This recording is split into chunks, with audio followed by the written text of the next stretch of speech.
second, here's where you're going to get the laugh. I got to be their witness before God. I looked at him. What? He says, when we die, so we're going to go before God, and God's going to say, you killed one of my popes. And we can say, no, we did it humanely. He didn't suffer. He didn't have any pain. And God's going to say to them, well, who's your witness? They're going to say, our cousin Anthony's our witness. So I'm supposed to go before God, tell them this. God, as I said, is going to look at me, and he's going to go, he's going to pull the lever. I'm going to go to hell. The devil's going to say, no, I don't want you to eat. He's going to pull that, and I don't know where the fuck I'm going to wind up. I says, you got to kill a pope? He says, yeah. I said, you're crazy. He says, you know how many years we've been killing popes in the Vatican? How many centuries we've been doing it? For centuries. If they didn't like the guy that was in, they got rid of him and put their own guy in. Oh, wow. I go back with him, and I'm saying, you guys are fun. No. I saw the whole route of the Pope. I says, here's what you do. You either get ketamine or Valium, put it in his tea, because he likes his tea real sweet. This is once he goes to sleep, you get potassium cyanide in a glass bottle. Well, why not plastic? I said, well, if you get plastic, when it eats through it, I said, we're all going to be dead. You get glass with a glass eyedropper. Fill the eyedropper up, put it in between his lips, just squeeze, and walk out of the room. Pope turns around, falls asleep. We're watching everything. All the cardinals, everybody's there. Goes in, boop, puts it in, walks out, closes the door. The guy who brings the tea and everything goes to check on the Pope. Half hour later, ringing the bell. There's something wrong with the Pope, something wrong with the Pope. Doctor comes in. Pope is dead. Now they're crying. You hypocritical bastards. You just whacked the guy and you're crying. My cousin goes, because we got to make it look good. Now, here's the catch. The only one who can touch a Pope, you got to be a doctor, embalmer, or whatever. You have to be with the Vatican, living in Vatican City. You can't be like a cardinal and you're a doctor and you live outside in Rome. You got to be living in Vatican City, otherwise you can't touch it. No, everything is in-house. Mm-hmm. Everybody knew what was going to go on. They laid him out. After that, right in the wall. Goodbye. That's right, because they put him in the... in the wall, in the mausoleum. Yeah, mausoleum. Yeah. But there's a lot more to that story, but I got that in book 2, which you'll all be surprised on find out who he was related to, this guy. That Pope? I'm very curious. I'm very curious. Please, we need your help to stay in this social network. Assist me to reach my target. I have a target of 10,000 subscribers by the end of the month. Appreciate your help. Subscribe to my channel. Like my videos. Make a comment. Your opinion is needed. Help me grow, thank you. Let's get back to the video. Please tell me what you think. All right, kids, today it's story time with a former enforcer for the Italian Mafia. I don't want to spoil anything here. There's a lot of interesting stuff. Stories galore, from securities fraud to the assassination of the Pope. Yes, you heard me right. Here we go with Anthony Salvatore Luciano Raimondi, the enforcer.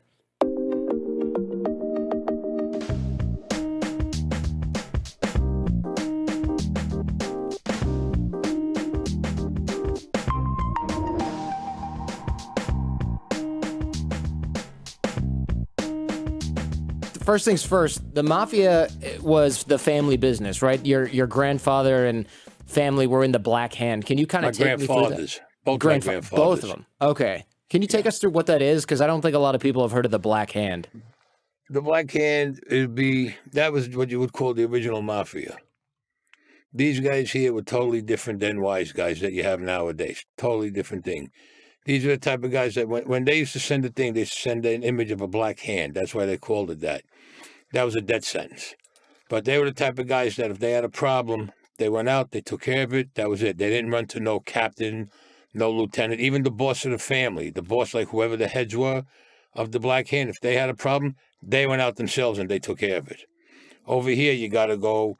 If you're a regular button, you got to go to your lieutenant or your captain. Then he is okay, but then he's got to go see the underboss or the boss, make sure it's all right, and then go ahead and go do it. It's totally different over here in the United States. So the Black Hand is like old school Sicilian Mafia. The Black Hand is put this way. If they don't get you, they'll kill your whole family. So they're from the old country, not from the United States. You got very few of them that are here in the United States. And they particularly don't like the American, say, if you want to call it American Mafia or whatever it is, because they think they're a bunch of morons with the way they do things. Why did they change the rules when they got here? Or when they... Why did As time goes by, they change the rules to suit themselves. Like years ago, you were in the crew, okay? So you had a lieutenant or a captain that you reported to. You earned money, you gave an end to them, they took their end, they kicked the end upstairs. Fine.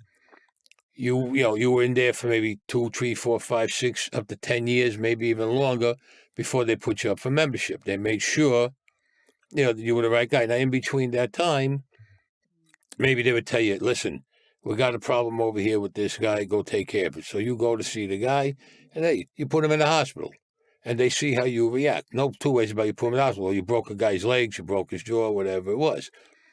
Then if they seen you did good with that, if they knew they could trust you, let me put it that way, then sometimes a guy will put you up for membership. But the original deal to become a member is you had to go out and do a piece of work. And they took 2 other wise guys with you, or one other wise guy with you. You get it, you got to do a piece of work, which meant you had to do a hit. If you did it, they came back and said he did it, he did the right thing, so on and so forth, fine. If you froze up or you didn't do it, the guy who was with you will clip you and the guy he had to get clipped. Oh, wow. Now they're just making guys because I'm going out with your sister. Okay, so your uncle's a big shot. Or you're the big shot. I'm going with your sister. Well, Anthony, I'm bringing him over here with me. I'm straightening him out. But what did I do to prove anything? Nothing. Didn't do a damn thing. Or the cousin is hanging out with somebody. Somebody's going out with your aunt. Somebody's going out with your uncle, and so on. That's what they're doing. Meanwhile, if you see all these guys that they were making, they all turned out to be stupids and testified in court against everybody. So it's not the same as it used to be back when you started, No. Obviously. It's completely different. Yeah. Totally different ballgame. By the way, I saw that the Italian mob or mafia is called the Cosa Nostra. Was the Jewish mafia really called the Kosher Nostra, or did you just make that up and put that in the book? That I put it up with Maya, because me and Maya used to joke around and call it that. Me and Maya Lansky used to joke around and call it the Kosher Nostra. Because Maya used to joke around and says, we got to kill him in the kosher way. What the fuck you talking about? We got to kill him in the kosher way. He goes, we bless him first and then we kill him. Because I became a rabbi so I could bless him then kill him. I used to laugh when he used to tell me this. But Maya did a lot of work, let me tell you. He was some piece of work, this guy. Maya, he was one of my favorites. It's funny to see him in movies because he's usually depicted as this old Jewish guy who's watching TV in a recliner and then is having your wife make a sandwich for you, like an accountant or something. But he wasn't that at all. That's Hollywood. Yeah. Maya, Maya was a genius. He was the master of the shakedown. He taught me how to shake down I could shake it down in 1,000 different ways with this guy. He taught me how to shake a person down. They could scream, they could yell, but in the end, they're going to come up with that envelope. Maya was a shakedown, master of the shakedown. Maya in the rackets, he was a genius. Knew what to do with the money, how to make it, but what everybody doesn't realize, Maya did his own work. He didn't get somebody else to do his own work. He went out and did it himself. Maya buried a lot of men. And I mean, literally, he buried them. The stereotype is throwing him in the river, but that wasn't his style? Yeah, it depends. You don't throw him in a river. I mean, you got to put a guy in the ocean. You wrap him up, put chains and weights on him. You dump him over the side of a boat in the water.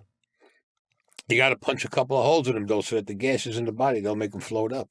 Oh, yeah. Either that, you bury him somewhere, you throw him in concrete. This is what they all did. There's a lot of sites around the city. I guarantee if they ever open them up, they'll find a lot of skeletons inside. And it ain't from the workers that work there.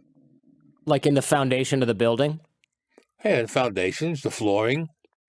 Just like years ago, they had my cousin Leo had a funeral parlor called Cobble Hill Funeral Parlor. It was Guido Funeral Parlor.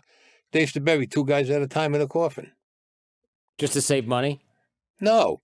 Remember your family died, right? Remember your family died? And they got a word that they just whacked the guy. They bring him over to Leo. They would take the guy out of the coffin, take out the spring, throw the guy in there, put the bedding down, put the guy on top of him, and he gets buried. Yeah, that makes sense. Yeah, that's funny. You can tell how my brain works. I'm like, oh yeah, 2 guys in one coffin save money, and it's like, no, dummy. They're putting the guy that's not supposed to be dead in the coffin, and the other guy, to get rid of the body. The guy really dead goes in the coffin. Yeah, no, that makes sense. So, what did your relatives do? They had kind of like real jobs, but they also had their fake jobs, right? No, they were all fake jobs. All fake I mean, jobs. they had jobs, where they were on the books, and whoever owned the company or whatever was with them. So they put him on the books. Yeah, this is what he's taking. He's taking home 1,000 a week, 500 a week. Meanwhile, you never have to show up on the job because they tell you, oh, he's out on the field. Mm-hmm. You're at the social club. We're at the social club hanging out. Okay, so That was the easiest thing. they say, or this guy works at the loading docks or something like that. Oh yeah, he's moving some boxes, whatever, because the employer just keeps him on the books, and that's how he supposedly gets paid for tax reasons or whatever. But he's running around town doing stuff.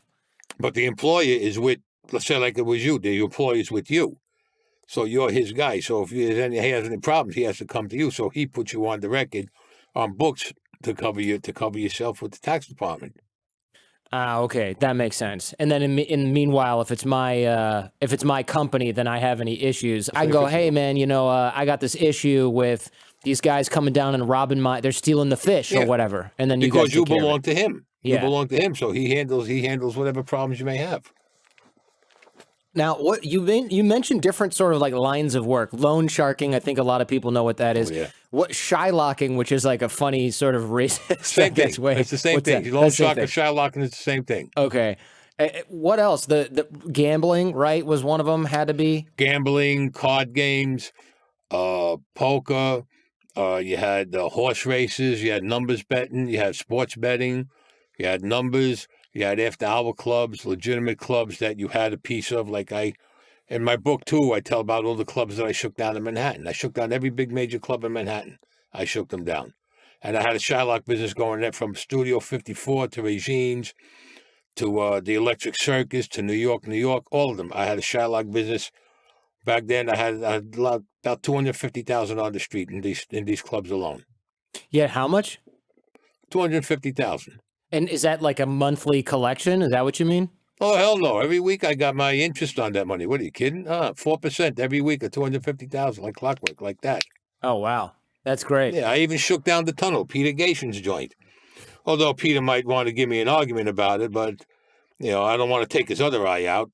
And then he had his friend Boza, who thought he was such a tough guy when I went there. And this is in book 2, and I did what I had to do, and the union stopped all the work that he was doing there. And then one thing led to another, and guess what? They saw the light. I wound up doing business over there, and they should get an envelope. So is the money literally in an envelope? Yeah. Yeah. That makes sense. I'm not going to hand you cash like that. I don't want to hand you cash like that. As a matter of fact, that's the first time I seen Vin Diesel was over there. Really? At the tunnel, yeah. He came over with Boza, and I was with a guy, Willie Light, who was a cousin to Maya.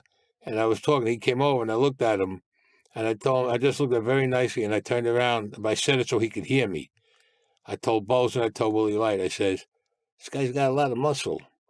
And he said, Willie says, yeah. I says, he goes to make a move, I'll put a fucking hole in him, excuse my language, that he could put a bowling ball through. That was the end of it. Just backed right up. Just backed up while I was talking to Boza. That's funny. So was he trying... You think he was there to try to intimidate you? He's like friends with them? No, or was he just hanging out? Boza told him to come with him, you understand? So he seen, but he knew something was up when he seen me and he seen Willie Light. He knew that I wasn't just some guy coming up there to see him. But I guess he wanted to see how far it would go. I mean, but he never opened his mouth and said a word. I'll tell you, he never opened up his mouth and said a word. But every time I used to go up there, I seen him. He was always nice. He was always a gentleman. I got to tell you the truth. Well, he was a bouncer up there. I used to walk in. They didn't bother checking me. That makes sense. I mean, he's got bigger fish to fry than trying to pick fights with organized crime. Well, he didn't know, but like all this is going in my book and book 2 that I'm doing now. Yeah, I'm excited to read that. I read book 1. We'll link it up in the show notes. And we'll forget about book 1. Book 1, I've got to add more stories into it because I took it away from the publisher that I was at, and some publishers from L.A. want it, and they want me to put more stories, so we pulled it off the shelf. But I believe we can go to the printer or whoever, and you can get copies of the book. I'm going to put 7 more episodes in it, and they want to make the book bigger, and they want to do a book tour, book signings, and everything. Where the other company that I had, they do guts. They didn't do nothing. So they were a lot of nonsense. So I says, you know what? I want out of the contract. They were nice about it. They saw my what I wanted, and they gave me out of the contract with no problem. Nice. Yeah, I can see why there's room for more. I think I read the whole book in like 3 hours. It's very short, Yeah. so there's room for Mhm. more. I want to go back to when you were a kid. You had your uncles that had their, I guess, fake jobs, that they were loan sharking, working for the Black Hand and the Mafia. I assume your parents didn't want the gangster life for you, right? I mean, they wanted something different for you, but you were kind of getting Well, in trouble. all right. My father had 3 brothers. My Uncle Joe, my Uncle Nino, my Uncle Sal. They were all involved in something. All right. Now, my father, as far as I knew, he was a longshoreman. He went to work on the piers. He never wanted me to get involved with anything. But my uncles would come over to the house, especially my Uncle Sal, because he was my godfather. He was the youngest one. He was into everything. Shylock and Bookman, you name it, he did it. There was no problem. My Uncle Nino, he handled all the swag that was on the pier. My Uncle Joe was a Shylock. But these men, you never knew what they did. They all got up every morning and went down to the piers. They went down to the piers. They actually went to work, but they had their business on the side. But they come to the house, and then O'Neill comes. Uncle O'Neill used to come to the house. Frank Costello, Carmine Galenti, and all them. And you see them all with the rings, the money, wads of cash like this, $100. I want to do what you do, and that's how things started coming around. I didn't want to go to school. I didn't want to work for a living. I wanted to do what they were doing. That's where the money was. The money, because they would come on Baltic Street where my grandfather had the house. They double park. The cops never bothered them. They leave it there for hours, double park, 4 or 5 cars, and come into the house to see my father and my grandfather. But the cops never gave him a ticket. Not even the meter maids would give him a ticket. The sanitation guys used to come up the block. They couldn't pass with the truck. They'd back down the block and go away. Oh man. Yeah, so that appealed to you as a young guy, obviously, just to see the Sure. power that they had without even saying anything. Yeah. Definitely. Now, I know you got in trouble at school quite a bit. Were you doing that for fun, or was it like, if I piss off everyone enough, they'll just kick me out and I'll get my way and work with my uncles? No, I didn't like going to school. I didn't like being in school. I always got into trouble. For one reason or another, I don't understand why, but I always got in trouble for some reason. Trouble always found me when I was in school. Tell me about the kid who kept pricking you with the little pin. Oh, Raymond. Yeah, you still remember his name. Raymond Cicerillo. Oh, man. Him and his brother Anthony were in St. Augustine School. They used to call his brother Nini. He's a good-looking kid. Raymond was tall, nice-looking kid. But the 2 brothers always thought who the frig they were.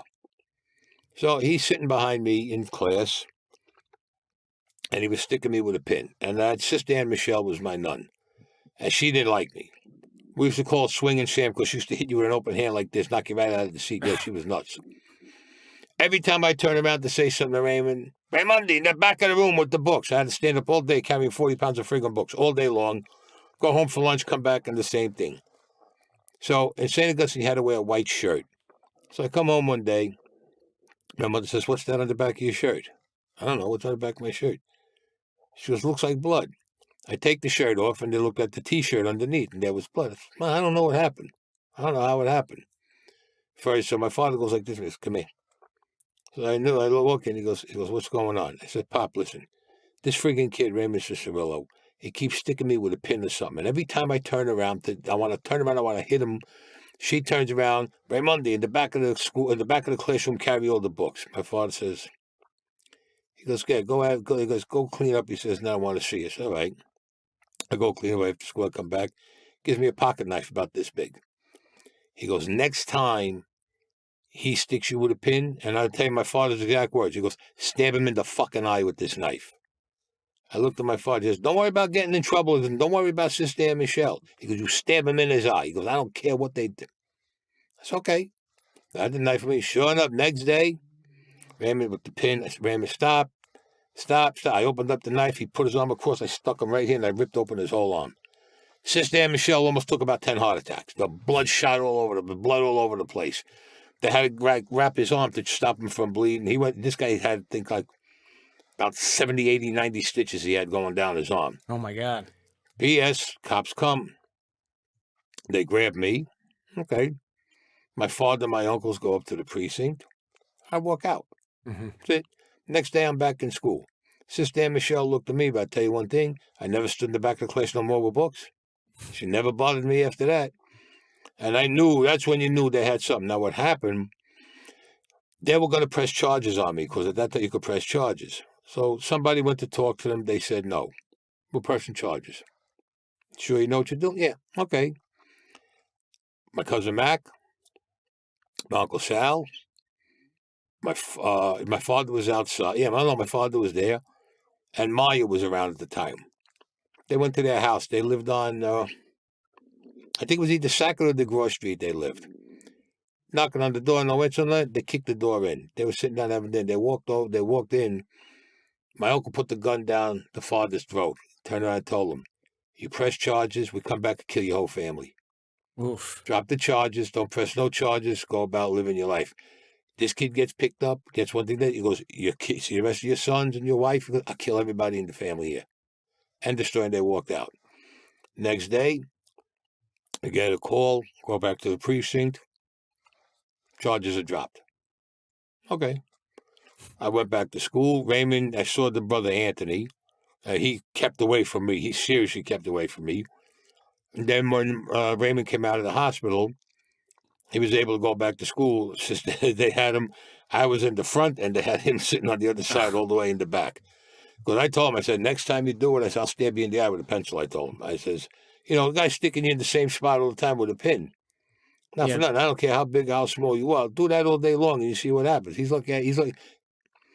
just lucky, let's put it that way. That's all he got. I mean, I think even today, that's like a cheap lesson. I mean, it sounds like he had a nasty gash on his arm, and obviously his parents got really scared. Oh, no, this was no gash. His arm was ripped open. Yeah. This was no gash. This was ripped open. 70 stitches is ripped open. I mean, if I'm stabbing somebody, I feel like you deserve to get your ass kicked. I mean, maybe, look, I'm sure it's legally, it's obviously not the same. Legally, it's an overreaction, but I mean, nowadays you're lucky you don't get killed for doing something horrible like that, stabbing somebody with a pen. I mean, it's, you gotta, I don't know what that kid was thinking. And he thought who the hell he was, him and his brother. They thought they were two tough guys because they were two brothers in the school together. They thought they were tough guys. Yikes. I mean, that's terrifying. Did you end up graduating from high school or did you leave school early? I graduated grammar school. No, high school I didn't graduate from. Do you ever see those guys around? I mean, they probably grew up in the same area as you, no? Never? No, they moved out. The Cicerillos moved away. Oh, okay. Yeah. Yeah, they moved away. Yeah, because I like for stories like this, some of the kids that probably were that I was the worst to and that were the worst to me in elementary school are some of my closest friends now because kids do stupid shit all the time. Oh, no, I didn't want to be close with these kids, even if they wanted to be friends of mine. No, I had nothing to do with them. Yeah. Well, I mean, it does. Yeah. Yikes. That's a mess. And your uncle said something really interesting. Like your parents said, stay away from, look, your uncles are into some bad stuff. You can hang out with them, but don't become like them. But it sounds like your uncles eventually convinced your dad, like, look, he's going to get in worse trouble if we're not around because you're trying to force him into the good guy track. He's obviously not in that track. Let him go with us so that he doesn't just go off the rails entirely. Am I kind of right? Have I got it right? Yeah. What they did, my Uncle Frank had a house on Dean Street in Brooklyn. And he was in the cigarette business. He was what they called a cigarette bootlegger. A 40-foot trailer would come up to the block loaded with cigarettes. And they used to load them into this house that he had. So I kept getting into trouble. So my father and my Uncle Sal and my Uncle Frank, they took me to the house on Dean Street. And they says, you're going to see Cousin Mac. I said, okay. So I walk in, I see Mac. Hey, Cousin Mac, what are you doing? He cracked me across the side of my face. I thought my head was spinning like a friggin' top. Pulled out a gun, and he goes to me, do you think you could do this? He put the gun, he went to put it in my mouth, halfway down. He said, you think you could kill somebody? And so on. He went on a tirade with this. I told him, if I can't be like you guys, you might as well pull the trigger. This is what I want to do. He hit me again after that. He went outside the room. He spoke with my father and my uncle, and he says, put him with him. He said, because if I would have went with another family or another crew of guys or whatever you want to call it, they said something could have happened to me. At least over here, I'm being watched. It's all family here. My cousin, uncles, everybody, we're all family over here. We watch out for each other. And that's how it started. Yeah, that makes sense, right? Because if you just got involved with some dumbass, like drug dealer punks, you could have ended up on the chopping block and they would have not been around to keep an eye on you. Exactly. They would have walked away. Yeah. Yeah, exactly. Your uncle was no ordinary. I mean, he's one of the most famous, do you say mobster gangsters of all time? Uncle Lucky, yeah. So he took you everywhere, from what it sounds like. When he was in the United States, every time he went someplace, I was only a baby. He would come and he'd drive. But see, here's the catch. What everybody doesn't... A lot of people, let me tell you something. A lot of people talk. I'm going to explain something to you. Uncle Lucky was my grandmother's, my father's mother, my great-grandmother. That was her half-brother. Antonio, who was my great-grandfather, who was Lucky's father, he had an affair with a woman, and they had Nancy, which was my grandmother. You had Mary. You had Auntie Cumberlina, and you had Auntie Lucy. All right? There were 3 sisters. Now, my grandmother, Nancy, she was Lucky's half-sister. Lucky introduced her and my grandfather to each other, and they got married. But Lucky was my grandfather's cousin. My father's father was his cousin. So now it became like his brother-in-law. Then great-uncle Ralph, who was my father's uncle, he married Aunt Lucy, and so on and so forth. Now, everybody talks about, oh, they deported him. He never came back to the United States. A lot of bullshit. They deported him. When he knew my mother was giving birth to me, he came into the United States, and he was in the hospital there when my mother gave birth to me. And he always came in 4 times a year. He came in, either on plane or boat or whatever. They never stopped him from coming back in here. Every time he came in, where'd he come? Right to the house on Baltic Street. Who'd he take with him? He was just a drag. Even if I'm halfway asleep I'm just getting up in the morning, he's dragging me out of the house. Get dressed, dragging me out of the house, throwing me in the car with him. Just to stay in the car with him. He took me everywhere with him. Took me everywhere. Every time he came into the United States. Like I had one guy say, I met this woman, Barbara Maggione or Maggiore or something like that. Nice woman. She's out in L.A. She does books. She wrote a book on her father. I think The Odd Man Out it's called or something like that because he was in the ring as a referee. She goes, I got this guy. He's Lucky's illegitimate son. Just tell him to get in touch with me. I'm his cousin. Mm-hmm. Oh, no, he don't want to get in touch with you. It's my cousin. Why wouldn't he want to get in touch with me? Well, he says that Lucky died, your Uncle Lucky, he was 100 years old when he died. Look, I said, what? She says, yeah, he's saying that he was 100 years old, that Lucky never died. They moved him upstate New York. He got plastic surgery. I said, who's this guy? I said, this guy's a bullshit. I said, who's this guy? I said, first of all, let me explain 2 things here. One, my Uncle Lucky hated the cold. When he was in the hotel and he would come out, he had a car, had to be heated. He had a guy standing outside the door. There was a guy at the door. When he came out, he just went right out quick and into the car. That's number 1. He hated the cold. Number 2, me and my father and everybody were with him in Naples when he took a heart attack and died. So unless my uncle faked and held his breath for 3 or 4 days in that coffin and in the tomb, he's the greatest magician ever. Yeah. I think this guy's full of nonsense. Yeah, I'm your cousin. Why wouldn't you want to get in touch with me? And this Think about it. This is Lucky Luciano for those of you who haven't figured it out, and he's one of the most famous gangsters. Yeah. But our real last name is Lucana, not Luciano. It's Lucana.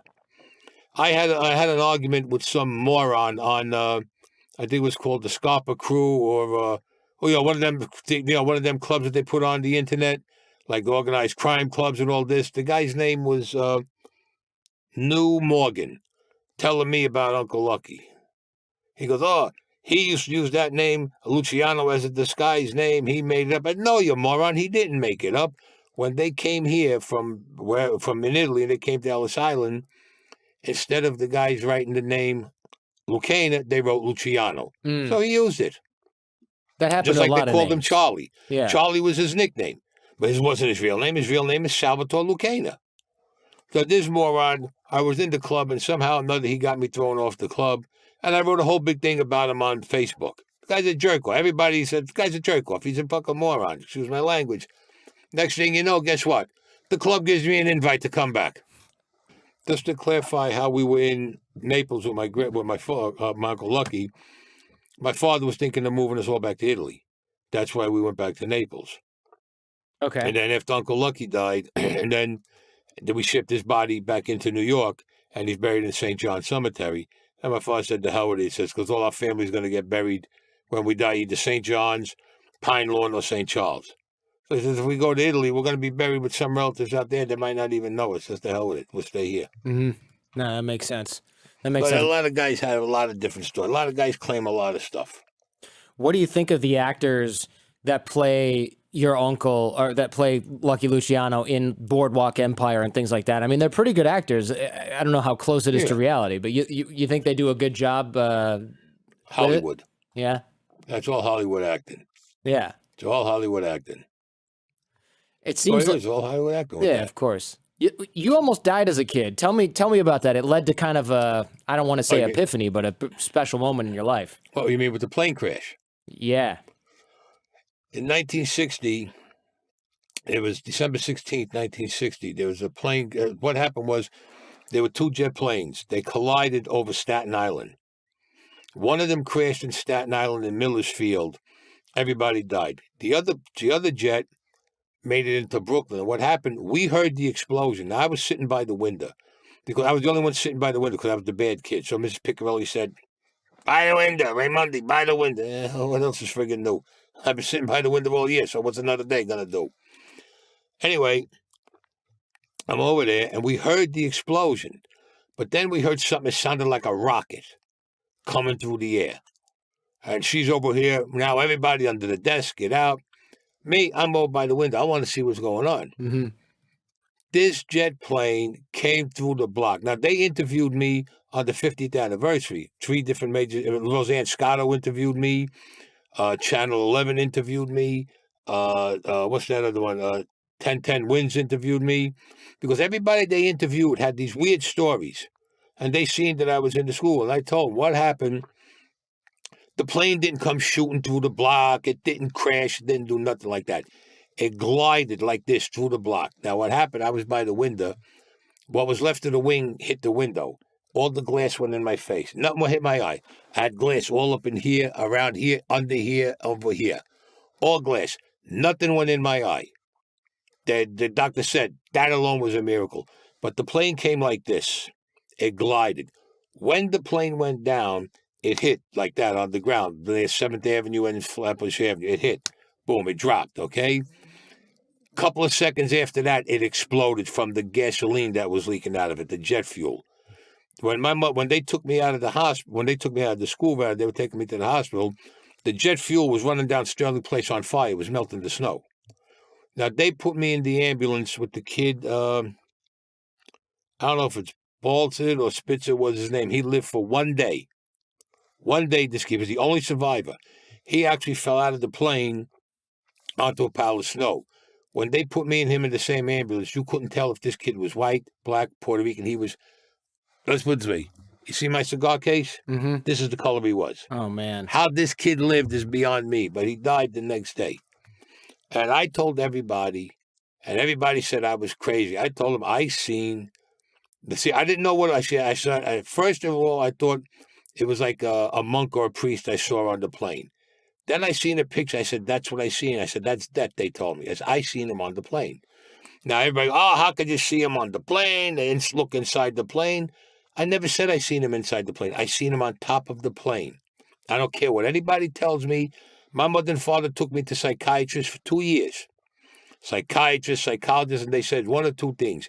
A, either from the shock or whatever, that I'm really in my head, I believe this is what I saw. Or he says he really saw it. Because when they put me in the ambulance, I seen him walking down the block. And he just turned around and he waved at me like this. And he just went, and I kept telling everybody, there he is, there he is. They all thought I was nuts, and it just disappeared.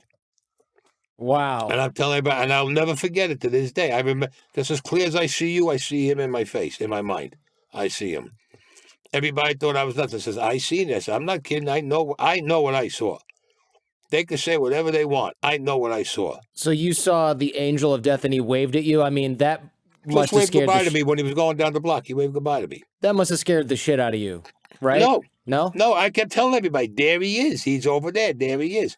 And it wasn't that, he wasn't a skeleton face. No. Oh, okay. What it looked like was that his face, it looked like he had a good, a very tight facelift. Everything was pulled tight that you could see, the outline of the bones and everything, but he had skin over him.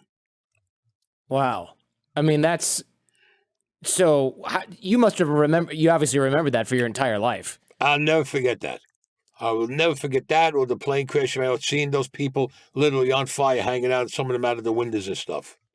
That is deeply traumatizing for anyone, let alone a kid. They were finding body parts for about 5-6 years after. They were finding like skeleton hands or whatever, all on the roofs and all over the place. And there was a guy on the corner of 7th Avenue. He used to sell Christmas trees. And part of the plane crashed over there. They never found his body. They think he was completely incinerated, this guy. Did you ever see death after that? I mean, you went to Vietnam and everything. Yeah? Yeah. Mm-hmm. When the scout was stabbing me, I seen him behind the scout. In Vietnam. We'll get to that in a little bit. I just wondered about the death connection there. Because somebody tried to kill you in Vietnam as well. I mean, you've come close a few times.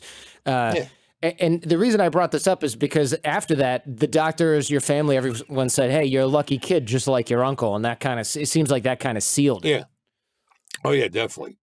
Definitely did. Because it said, no glass went into my eye at all.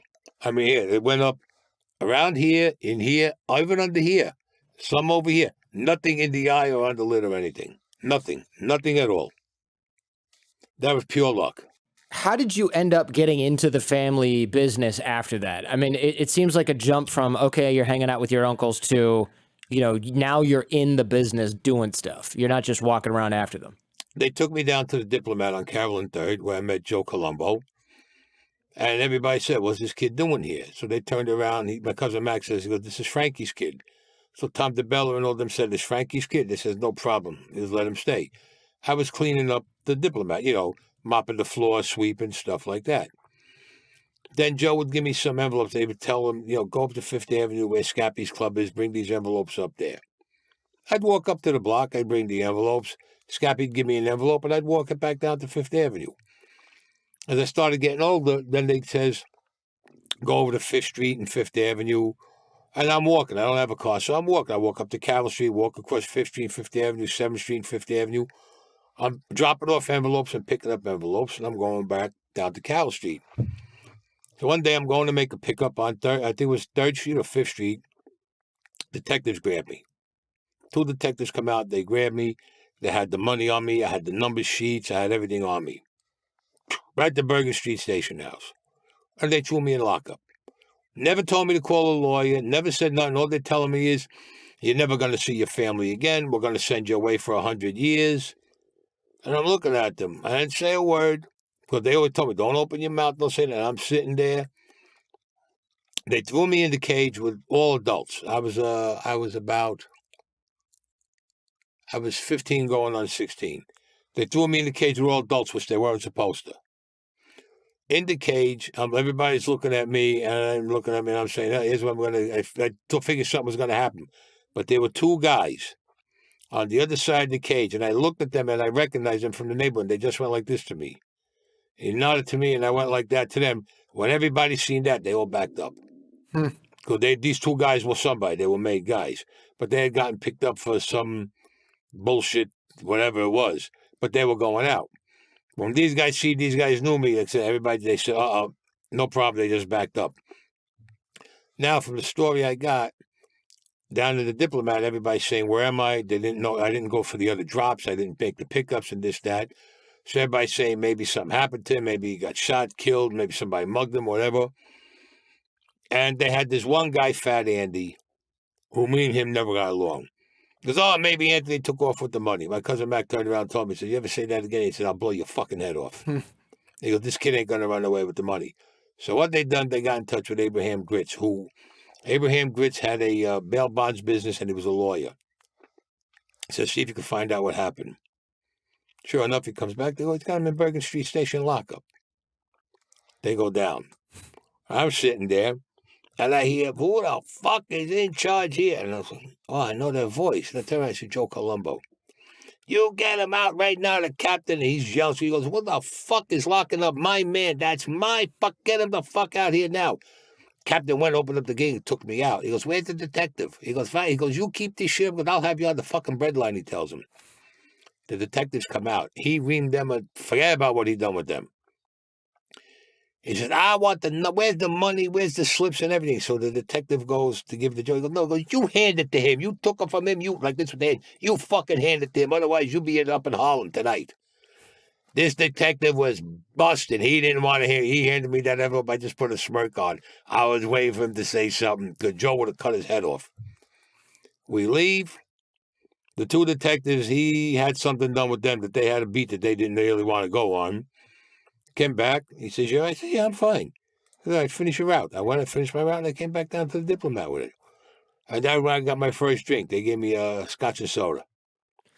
I find it a little ironic that the club full of like gangster guys that are using force to get everything done is called the Diplomat. That just occurred to me.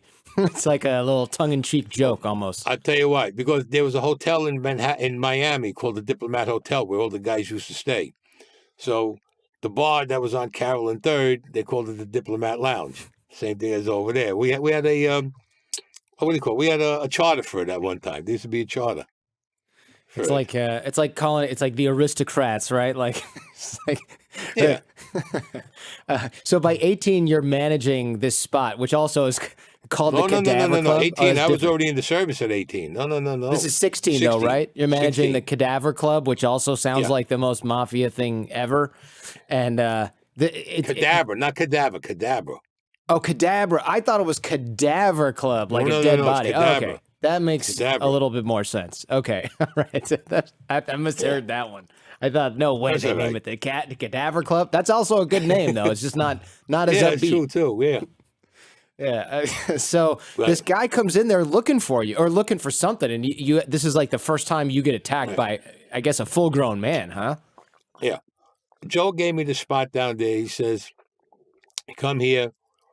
They're going to give you the numbers money every night and the receipts. The numbers, you'll get the Shylock money, the pickups, the numbers money, the sports money. Says, bring it downtown. Bring it to the bank downtown, because they used to call in the areas we used to call them a bank, Numbers Bank, Shylock Bank, and everything. Bring it there. You're done. If you want, go back to the club or wherever you want to go hang out. He says, but be here tomorrow morning, because every morning I had to be back at the Diplomat. Okay. So I'm in the club and I'm putting some of the envelopes together. This guy walks in and he says to the bartender, he says, who's taking all the action here? Who's in charge? So I get up, I say, excuse me, can I help you? So I said, well, anything that goes through here. Says, I got the route over here. He said, yeah, I want to talk to you. Pulled out a gun. I still got the first scar right over here, where he hit me with the gun. That's the above first your scar. Eye. Yeah, wow. Right above my eye. This guy beat me so bad, I don't even know how I made it back downtown. All I remember I was crawling out of the place. Literally, I was crawling out of the place. And I remember him saying, you come back here, your mother's going to have a closed coffin for you. I'm going to blow your fucking head off. I'm going to do this. I'm going to do that. I made it out of there, and my cousins had given me an Electra 225 Limited, big Buick. I ain't even got a license yet, but I knew how to drive. I went from 3rd Avenue between 85th and 86th Street in Bay Ridge, all the way back downtown to Carroll Street. I made like a turn to make a U-turn. I crashed into the wall of the Diplomat. Everybody comes running out. Now they see it's the car.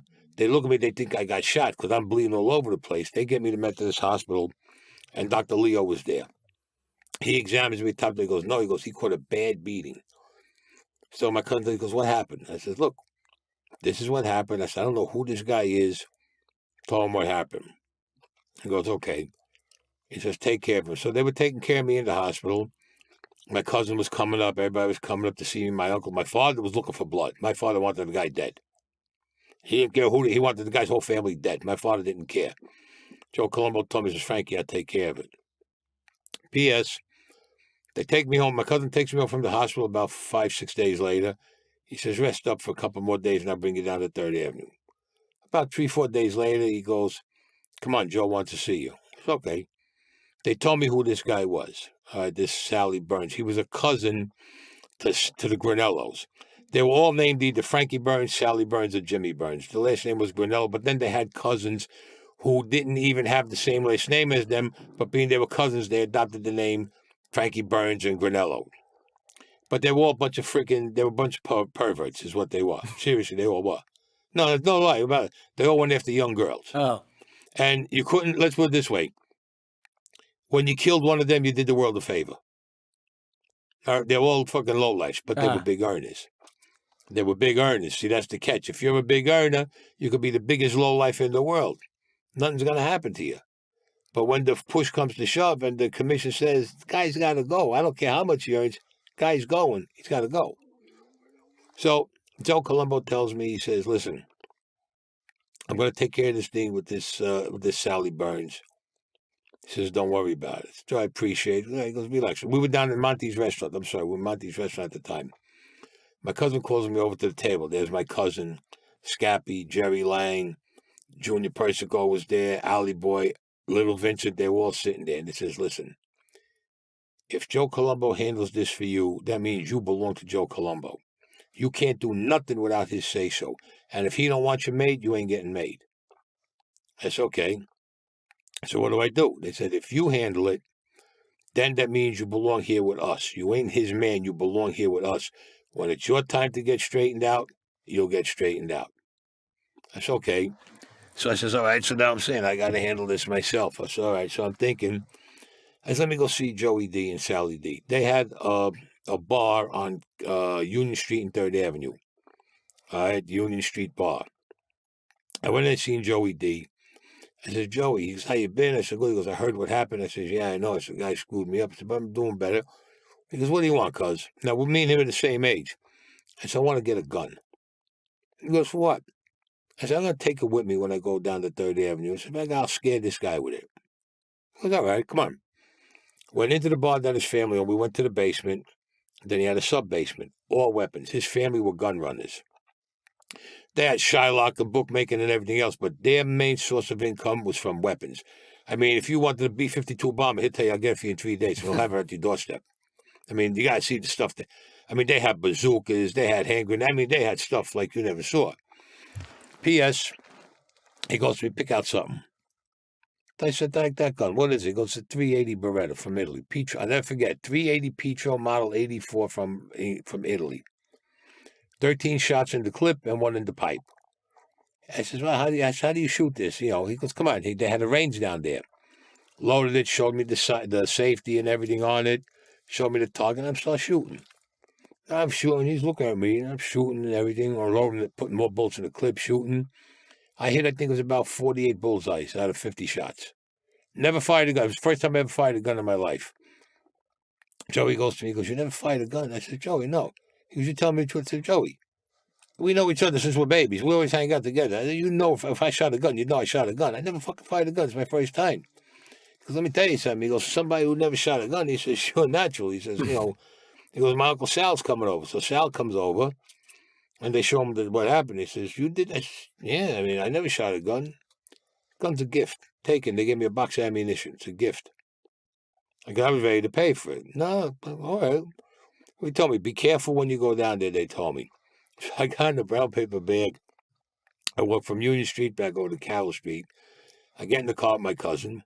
He goes, what's in the bag? I hope I pull out the gun. Bang! He gives me a whack right in the friggin'. What are you, fucking nuts? He goes, you ain't got no permit for this. What the? He goes, put it back in the bag. He says, what are you doing with this? I says, well, when I go down to the club Friday, I'm taking it with me. I go, for what? Maybe I can scare the guy. My cousin put a smirk on his face. I think he knew what was going to happen. I think my cousin knew because he put a smirk on his face. And now when I think back about it, years later, it's like, yeah, you're going to scare him. You're going to have to pop this guy. P.S. I go home. I get, I'm at the house. And I'm practicing. I'm loading it. I'm unloading it. I'm, pulling the action back. Safety's on and off.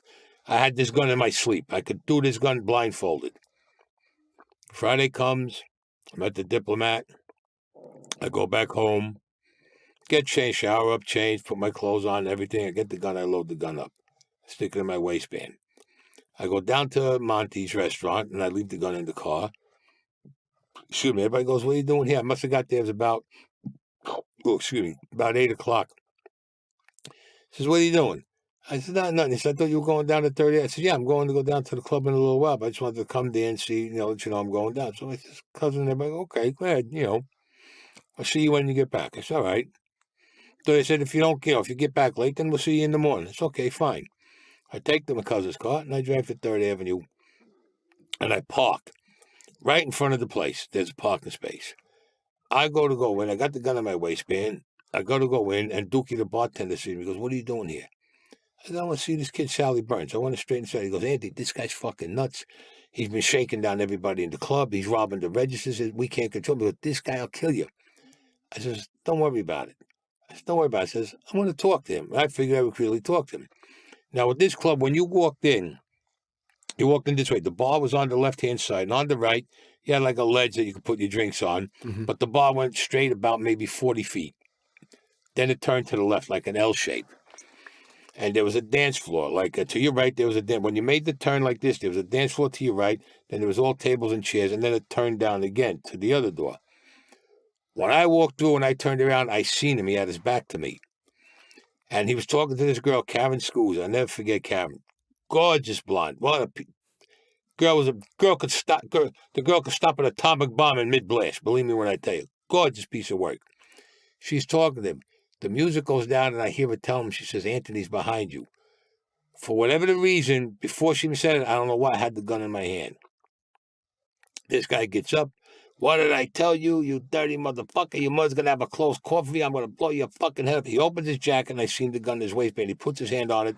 I just picked up my hand like this and emptied the whole clip into him. Wow. Didn't think about it. I did not. I'm going to tell you now, I did not think about it. The only thing I'd done, people ran out of the freaking place, that's for sure. They were running all over. I got in the car. I drove.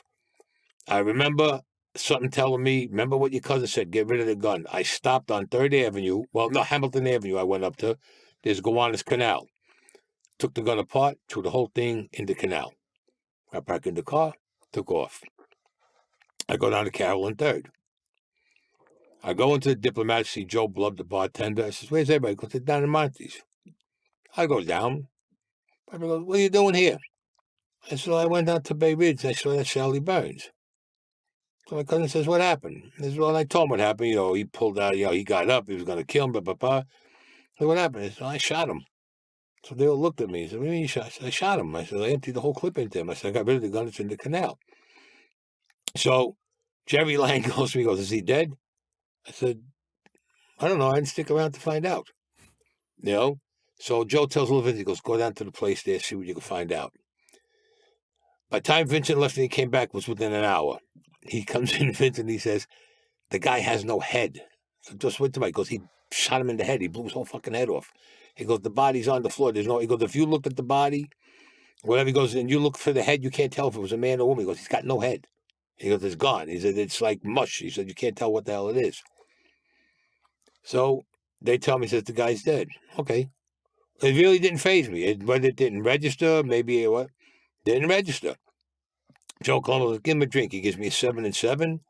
He goes, look at this kid. He goes, he just killed somebody. And he's sitting there calm as a cucumber. Oh, what happened? The guy went to hurt me. I killed him. I mean, what's the big fucking, what's the big freaking deal? They were happy with me, man. I was like their golden child. Forget about it after that. Everything was going good. Then I was 16 when that happened, and then I turned 17. It was December. In December, everything was good. They sent me up to the farm, though, that night. Came back December, I started doing my business. January, 2 detectives come in. They pick me up, and they grab me for the murder of Salvatore Burns. So I'm looking at everybody, I'm saying, who the fuck is Salvatore Burns? They said, that's that guy Sally Burns. Boom, they take me away. He gets Abraham Gritz. Abraham Gritz, now here's, you're going to laugh at this one, makes a deal with the DA.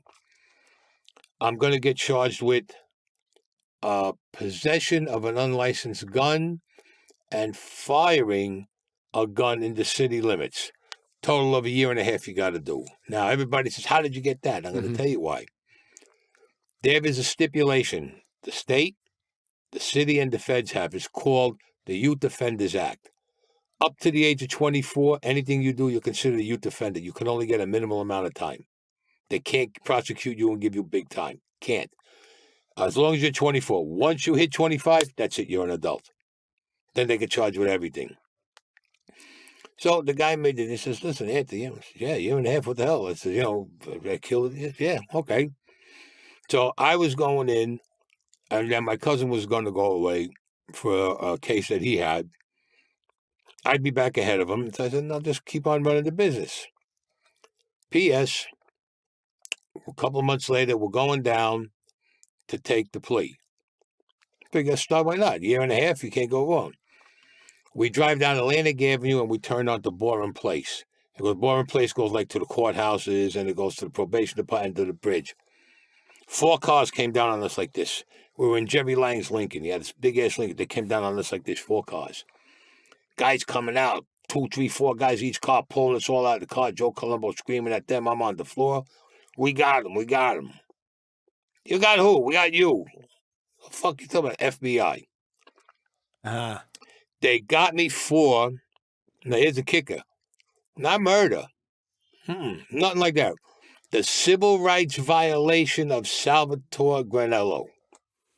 Now, the civil rights violation, I thought, if it was like a white on black crime, black on white, white on Hispanic, no. Civil rights violation means I caused his death. So being I caused his death, 1, he can never grow old. He can't go to work. He can't retire. He can't live with his wife. He can't see his children grow up. He can't see his grandchildren. He can't go on vacation. He can't get laid and play in English. He can't go to the theater. Oh, on and on and on and on it goes. And I'm looking, I say, are you kidding me or what? Sentence goes 99 years. Oh, wow. The Youth Defenders Act doesn't phase that because it's a civil rights violation. Right. Okay, now I says, okay, so I make the bail, and I'm out. And Abraham Gritz goes, listen, he goes, I got to bring a guy in on this. So he goes, I got to bring in, what the was that? Oh, Jesus Christ, I forgot it. His name is going out of my head right now. You believe this? His name is going out of my head. The lawyer? William Kunstler. William okay. Kunstler he brings in. If he was alive now, William Kunstler, and he said, I forgot his name, he'd probably hit me in the head with one of his stupid-ass books. I see this nut walking into the Diplomat, and I'll never forget the way he did with the glasses on the top and the eyebrows, but this guy was a genius. Comes in, he goes, what's the plan? But, bro, he goes, we're going to go to trial. He goes, you're going to get convicted. I'm going to get convicted. So what are we going to trial for? I said, let's take a plea. He says, listen to me. If you take a plea, he says, there's nothing I could do for you. He goes, you got to do 33 years before you're eligible for parole, and it doesn't mean they're going to give it to you. He says, but if we go to trial and you get a conviction, he goes, I got a rabbit in the hat I can pull out. He goes, I know. He goes, I could take care of this. Okay. Sure enough, like he said, we went to trial. Boom, got convicted. They didn't waste no friggin' time.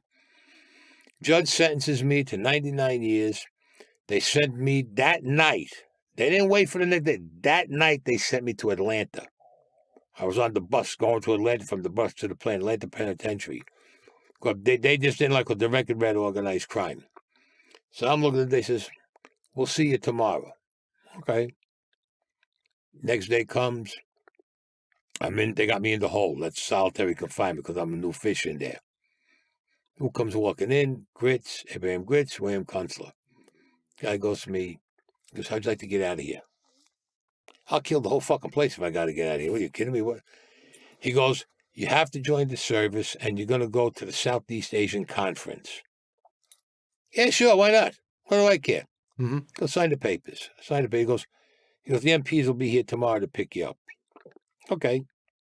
Next day, MPs came. Very nice they were. These guys were huge. I'm talking like 6'6". I'm talking about pure muscle, these guys. I mean, really. These guys make Lou Ferrigno and them look small. I'm telling you, these guys are nicest guys you'd ever want to meet. Guys said, come forward. Yeah, okay. Put the cuffs on me. Would you please come this way? These guys are nice. They get me in the wagon. You had a driver, and then you had an escort, and then these 2 guys. There was one guy in here, me, and the other guy. And it was a funny thing. They're arguing about eating, and they're shaking me back and forth in the car. You're like, really? What the fuck? So I tell the guys, look. They says, we found a place to go and eat. I said, okay, guys, got to do me one favor. This is what he wants. I said, if you decide to go here and you decide to go there, one of these please unhandcuff me. He says, why? I said, because you're going to split me in 2. They started laughing. The guy says, listen, I'm going to tell you what I'm going to do. I'm going to take the cuffs off you. I'm going to take the chains. You're going to come in there and eat with us like regular people so nobody looks at you. But I'm going to tell you now. You run. He goes, I will shoot you in the back and kill you. He goes, and I will find you. I said, hey, I want a good meal. I got no problem with that. Went into the diner, had a meal with them. Told him, I said, I got to go to the bathroom. Guy says, go ahead. I looked at him. I said, you serious? He says, I trust you. Remember what I said? I went in, did my business in the bathroom, came back out. We went to go back in the car. I went like this outside the window. He said, don't worry about it. We got back in. We got down to Fort Benning, Georgia at first. Is where they brought me in Fort Benning in Georgia first before they transferred me to Camp Lejeune. They put me in there. Next day I go to Camp Lejeune. That's where I met Captain Emil Bass. Now, in the interest of time, and because I want to entice people to listen to the podcast, which we'll link in the show notes, The Enforcer, I will skip over some of the Vietnam stories, but suffice it to say that you got a lot of, is it safe to say you got special operations and marksman sniper training in Vietnam? Is that kind of the... Marksman, sniper, and sharpshooter, yeah. Yeah. So, and the second time you saw the Angel of Death we hinted at earlier in the show was when a North Vietnamese scout came up and... Stabbed me over here. Stabbed me twice over here. Wow, on the opposite side of your chest from where your heart is. I guess he... Yeah. Wow, that was probably, I mean, you're lucky to be here, I think, with two knife wounds in that. So after that, you kind of go straight back into the family business, and you've got some pretty serious, it's not just securities fraud. I mean, it is next level type of stuff. What were you doing at the Vatican? Well, what happened, I came home, and I started doing my rackets as usual. And then what happened, my cousin Luigi Raimondi calls us up, and he was a cardinal out there, and he flies in. He says, listen, he says, we got a deal going. I said, what is it? He goes, the stocks. I said, what do you mean stocks? He goes, we got a guy who counterfeited all the stocks. We've been selling them all over. He says, you come in with us. Now, they started doing this back in 1971. This is 75, and it's still going on. So I said, wait till me. He goes, we'll send you the stocks. They're all counterfeit. If you got somebody that can move. I says, yeah, I could get somebody. I got in touch with this guy, Joey P., who was in commodities, but his nephew was into the regular stocks like AT&T, Coca-Cola, AT&T, and IBM. So I spoke with him. I went to Jersey, spoke to the old man Rayo out in Jersey. He was the big boss in Jersey with all the rackets. They have a little stock market dealing out there. Got his nephew in it, Pete Martell. Then I went to Chicago Mercantile in Chicago. I saw a cousin of mine that was out there. I had it set up. I come back. I tell Luigi, I says, we got it set. He goes, all right. He goes, I'm flying back tonight. He goes, expect the package in a couple of days. They had their own jet that they came in with from the Vatican. He takes off. About 3 days later, I get a package about this long, this high, and this wide. That's pretty big package. Yeah, it was all loaded with stocks. $1,000 denomination, $100,000 denominations, $1,000. I got it and I brought it to everybody. And we moved it, and they started moving the stock. And I kept getting a shipment every week. Every week I was getting a shipment of stocks every week. In the interim, my cousin Luigi dies. He died of cancer. So just to clarify, they're printing off these stock certificates somewhere in the Vatican on like a. No, not in the Vatican. They had a forger that did it to them. Okay. He made a copy of the stocks that the Vatican owned. He made a perfect forgery copy, and they were selling. Now you got to remember, there was Antonio Rubino, who was my cousin, Salvatore Pappalardo, who was another cousin, and my favorite at that time in the stock there was Paul Jacob Marcinkus. He was the head of the Vatican Bank. He was our cousin. They were all in on it. There's a stock fraud. Stocks were going good, and then in October of 75, we got a call that Pete Martell, or Petey Rayo as he was called, got arrested, and he gave up everybody. So I grew up with a bunch of guys that were close with me, that were involved with me, and we went right to the airport. I called up my cousins in Italy. He says, get down here, got on the plane and went to Italy. Now, see, everybody says, oh, you couldn't go to Italy back then. I said, yes, you could, because back then you didn't have the security like you have now. You're talking about in the 70s. You could go to the airport and say, give me 5 tickets to Rome. Yeah, here you go. You pay cash, you got on the plane. There was no security or anything that bothered you. When I used to go to Florida, like 10 times a year. I just get the bug in my head, 3 o'clock in the morning. I want to go to Florida, go to the airport. Hey, give me a ticket to Florida. Here's a ticket, I should go.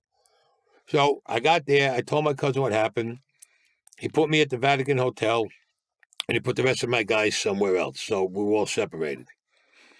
He found out what happened, that Petey, his name is Pete Martell. He goes by the name of Pete Rayo and Petey Matza, they call him.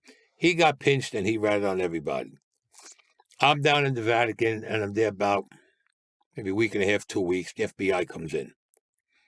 They came in with an arrest warrant for us, all of us.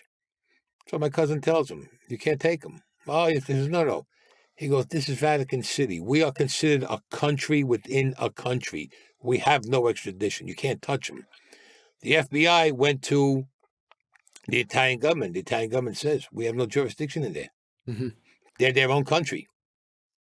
Now the FBI comes back. You're never going to come home. You never this. You never. Hey, listen, pal. I got women out here. I got bars. I got clubs. I got radios. I don't have to go back home. I can live here. I mean, Vatican City is huge.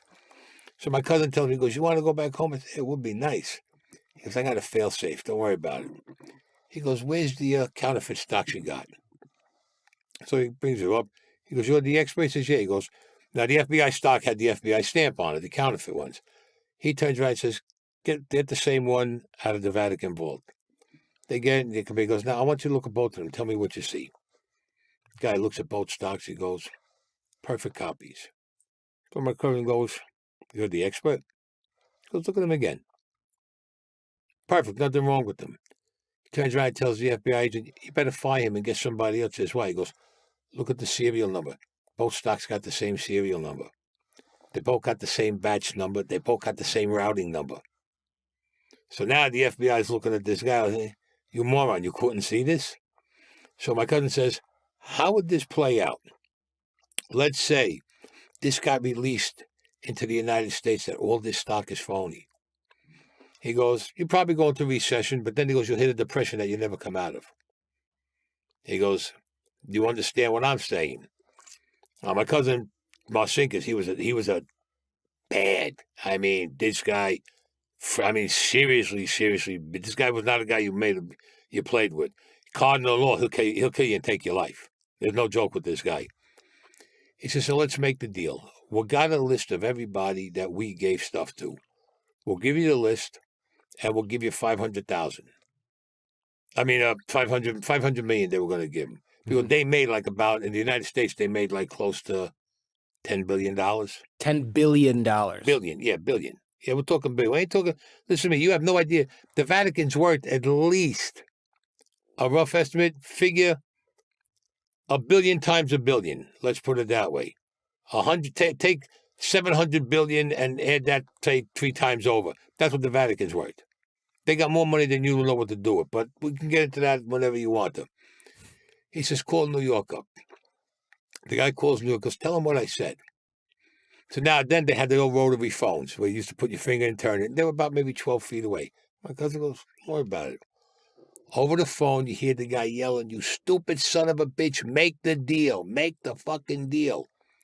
And I went, wow, that's his boss in New York. Guy comes back, he makes the deal. Here's the list. Here's the money. There's no charge on there. Free. Yeah, everything was written out. The FBI agent goes to take the documents. My cousin grabs it like this. He goes, they stay over here in the Vatican vault. He goes, I'm giving you a copy. So he says, why?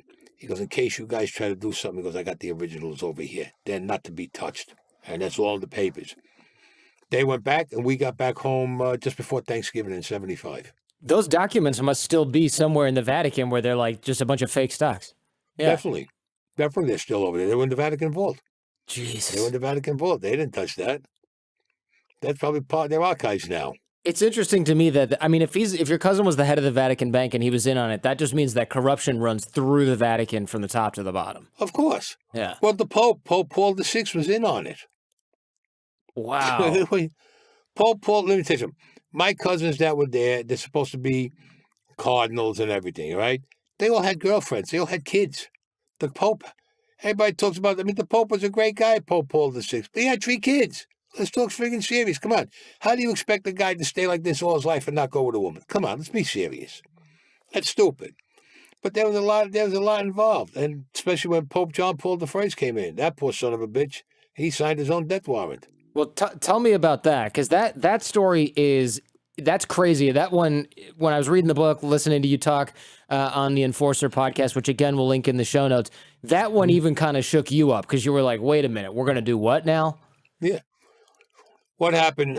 Pope Paul VI, he dies. So Pope John Paul I gets elected. 1, 2, 3. Okay. After he's in about 16, 17 days, he turns around and says, anybody who was involved in the stock fraud with the Vatican, I'm going to excommunicate them and defrock them from the church. Which means now you're falling under Italian law, you're falling under all the laws of the United States, we're all screwed. All right, let's put it that way. We're dead in the water. They call me up. Marcinkus calls me up. He goes, we're coming into New York. All right, good. They fly in. They say, we got to see Grandpa. That's all right. They had their own jet. Vatican has its own jet. They come in, come to the house. They said, what's going on? I says, we'll talk. So they go see my grandfather, my father's father, Antonio. They told him what happened. So he says, all right. He says, we got to get rid of him. And I'm looking at him. I said, you got to get rid of who? He goes, we got to get rid of the Pope. Are you fucking kidding me? Nope. He said, you're coming with us. I'm coming with you. Yeah, you're coming with us. So my grandfather says, come, let's talk. What happened? So my grandfather says, I give you the okay, I give you my blessing. Because they came in to get my grandfather's okay. To take, to take this guy out. Now, I have to go with him for two reasons. One is to tell them how to put him away nicely without using violence. So I said, what me? He goes, well, you were in Nam. I said, yeah, but in Nam, I killed him with guns and stuff. He goes, no, but okay, I got to tell you how to do it very peacefully. Okay. And second, here's where you're going to get the laugh. I got to be their witness before God. I looked at him. What? He says, when we die, so we're going to go before God, and God's going to say, you killed one of my popes. And we can say, no, we did it humanely. He didn't suffer. He didn't have any pain. And God's going to say to them, well, who's your witness? They're going to say, our cousin Anthony's our witness. So I'm supposed to go before God, tell them this. God says he's going to look at me, and he's going to go, he's going to pull the lever. I'm going to go to hell. The devil's going to say, no, I don't want you to eat. He's going to pull that, and I don't know where the fuck I'm going to wind up. I says, you got to kill a pope? He says, yeah. I said, you're crazy. He says, you know how many years we've been killing popes in the Vatican? How many centuries we've been doing it? For centuries. If they didn't like the guy that was in, they got rid of him and put their own guy in. Oh, wow. I go back with him, and I'm saying, you guys are fucking... No. I saw the whole route of the Pope. I says, here's what you do. Either get ketamine or Valium, put it in his tea, because he likes his tea real sweet. Once he goes to sleep, you get potassium cyanide in a glass bottle. Well, why not plastic? I said, well, if you get plastic, when it eats through it, I said, we're all going to be dead. You get glass with a glass eyedropper. Fill the eyedropper up, put it in between his lips, just squeeze, and you walk out of the room. Pope turns around, falls asleep. We're watching everything. All the cardinals, everybody's there. Goes in, boop, puts it in, walks out, closes the door. The guy who brings the tea and everything goes to check on the Pope. Half hour later, ringing the bell. There's something wrong with the Pope, something wrong with the Pope. Doctor comes in. Pope is dead. Now they're crying. You hypocritical bastards. You just whacked the guy and you're crying. My cousin goes, we got to make it look good. Now, here's the catch. The only one who can touch a Pope, you got to be a doctor, embalmer, or whatever. You have to be with the Vatican, living in Vatican City. You can't be like a cardinal and you're a doctor and you live outside in Rome. You got to be living in Vatican City, otherwise you can't touch it. In other words, everything is in-house. Everybody knew what was going to go on. They laid him out. After that, right in the wall. Goodbye. That's right, because they put him in the... in the wall, in the mausoleum. Yeah, mausoleum. Yeah. But there's a lot more to that story, but I got that in book 2, which you'll all be surprised on find out who he was related to, this guy. That Pope? I'm very curious. I'm very curious. That's in book 2. All right. But I'll tell you one thing I will tell you. It was always written in stone that when the Pope died, he would get in, and he got in like that. It was already written in stone that he would become the next Pope. Oh, interesting. So that isn't some sort of like deliberative process. That was already decided beforehand. Because of who he was related to. And like I said, it's in book 2, but when book 2 comes out, if you want an interview on it, I'll give you an interview on that, and I'll let you know. You bet, You'll be of course. very surprised. You'll be in shock when you see that. I am... especially about Lufthansa. I even got more about Lufthansa in book 2, not everything that was in book 1. I definitely want to hear about that too. Yeah. But now, for the things that you can talk about, I want to talk about how the next Pope didn't just get whacked. So first of all, You know, you wanted to kill this Pope, or they wanted to kill this Pope. No. Whoa. Back up. Uh-huh. I did not want to kill him. Right. I My misspoke. cousins did, not Right. me. No. I did not want to kill him. I never said I wanted to kill him. My cousins are the ones who wanted to do it, not me. So this guy, he was, to refresh people's memory, he heard about the stock fraud, and he was like, I got to find out who was behind this, root out the corruption, take him out. No, he knew who it was. He really knew who it was. Oh, he already knew. Okay, so he was going to replace too many people, and they said, this guy's got to go. Okay, and the next Pope comes in and says, what? Don't worry about it? Pope John Paul II comes in. We get a call. My cousins are coming in again. Come in. We got to go see Grandpa. What's going on? They said Pope John Paul II, said Saturday he's calling a meeting. I said, so? He goes, if he's going to call a meeting about the stock fraud, they told my grandpa, says, we're going to take him. We're going to get rid of him.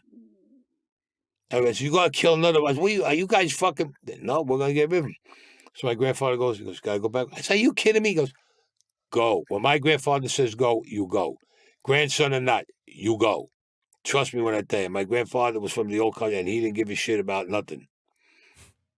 I said, we're going to get. I said, I'm going to hell easily, or I'm going someplace worse. There's no Tory. Nah, don't worry. They tell me. I said, yeah, don't worry about it for you guys. I'm screwed. P.S. I go back to the hotel. The day of the meeting comes. My cousin Jacob comes in. You have fun. Yeah, I had girls there. I mean, these girls were like naked walking around. I wasn't into, I want to have sex. I was just worried about, I got to go there and watch them kill this other friggin' Pope. P.S. He leaves. He comes back a couple hours later, and he hits the door to the room up. Boom! I saw his face. I said, oh, shit. Just the look on his face, I says, this guy's going to die. Walks over. He puts his hand on my left. He puts his hand on my shoulder. He hits me down hard. Oh! I look at him. He goes, I said, you got to be fucking kidding me. He's got to go too. He goes, I said, Jesus Christ. He goes, nah, I was only fooling. Everything's all right. This guy's fine. Hey, you son of a bitch. I'd like to hit you with a bottle in the head. I said, what happened? Pope John Paul II said, anything that transpired before my reign now is forgotten about. I'm only concerned about from today on. This guy got away by the skin of his teeth. If he said he was going to do it, they were prepared to take him out. Do you think maybe he knew that, and so he was like, I don't want to deal with this? Hell yeah, he knew. Of course he knew. He's no dumb. I mean, just because you're a priest in the Vatican or whatever, doesn't mean you're a dope. You know what's going on. Especially when the guy cashes his chips in after 33 days, and then when you go by the box, you have that little odor that smells like amaretto. That's the freaking poison. And I'll tell you something. I told the Vatican, I was interviewed from Spain, England, Rome, the other paper, the Wire, and all these things. And they got in touch with the Vatican. The Vatican's answer, you know what their answer was? No comment. Don't come back here no more. And I challenged the Vatican. I challenged the Vatican, get Pope John Paul I, do a tissue test or a bone marrow test or whatever, and you'll see that poison is still in the system to this day. They don't even want to talk to me, the Vatican. Yeah, they don't want to deal with that. Yeah. They don't want to deal with that. Last year, it was last year in November, after all this came out, my cousin Nancy calls me up. She says, put on the History Channel. They had a thing about Pope John Paul I.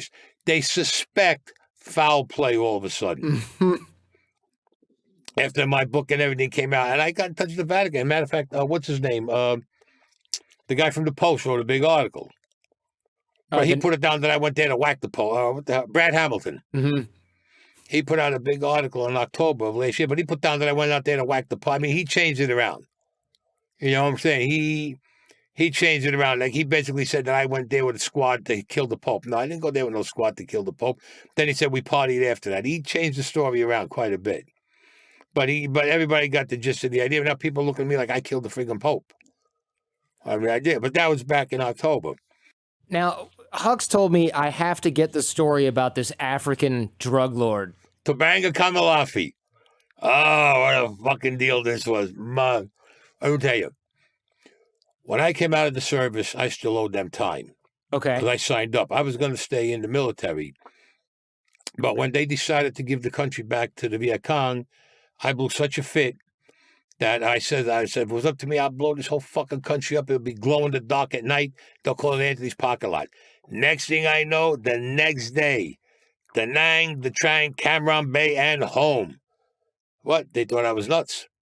I go to the D.C. Memorial Hospital, and they put me there with a psychiatrist. I mean, I screwed this guy's head up all the way around the board. He's saying, oh, there's my friend William in the back. Oh, hi, William. Meet my friend Tommy. Oh, yeah, I got my horse. I got a motorcycle out there. Oh, yeah, I tied my horse to your motorcycle. All this crazy shit. And this guy had a file on me this big. Thought I was totally nuts. Thought I was going to go in. So what happened? Captain Emil Bass, Master Sergeant Hans L. Forcine, who now, Captain Bass is a colonel, and Hans L. Forcine is a major, and my friend Mr. C, who everybody's trying to find out who he is, but I let them all guess because I got reasons why. Anyway, they come in, they talk to the psychiatrist, and I tell some guys, I said, listen, you didn't have no guy in the back of the friggin' room over there, and I didn't either. Number one. So number two, you didn't have no motorcycle, and I didn't ride no fucking horse over here. And number three, the thing with your watch on your ankle, the reason why, because in psychiatry school they teach you can't go like this, because if you get somebody that's nuts, they'll attack you. So they keep the watch on their ankle. When they cross their leg, they can glance at the watch. So Mr. C says, get your stuff. He says, we're getting out of here. No, you ain't leaving. He says, he's getting out of here now. They deleted the file. They shredded the file, and I went home. Now, I owed them time. Like he told me, he says, you're home. I'll protect you, but when I call you, you come. I got you until 1990. I said, what? He goes, I don't care what you do. Shylock, bookmakers, I don't care if you fucking kill anybody. When I call you, you come. It's okay. Now, everybody in the diplomat knew this. All the wise guys knew this, that, they said, I said, it's the government. They want me to, okay, fine. They didn't give me shit, man. I'm still doing my rackets and everything. P.S. I get the call. And I go and see him. I said, what's going on? He goes, you got to do me a favor. What? You got to go to Nigeria. What the fuck am I going to do in Nigeria? He goes, there's a guy there, Tabanga Kamalafi. He goes, there's two of them. There's Tabanga Kamalafi Jr. You're going to kill Tabanga Kamalafi. I'm going to what? He goes, listen to me. The guy is a drug dealer. He's sending a ton of drugs into the United States, heroin and everything. He goes, you're going to go there. You're going to pose as a drug dealer. He goes, you got to do this for me. I said, okay.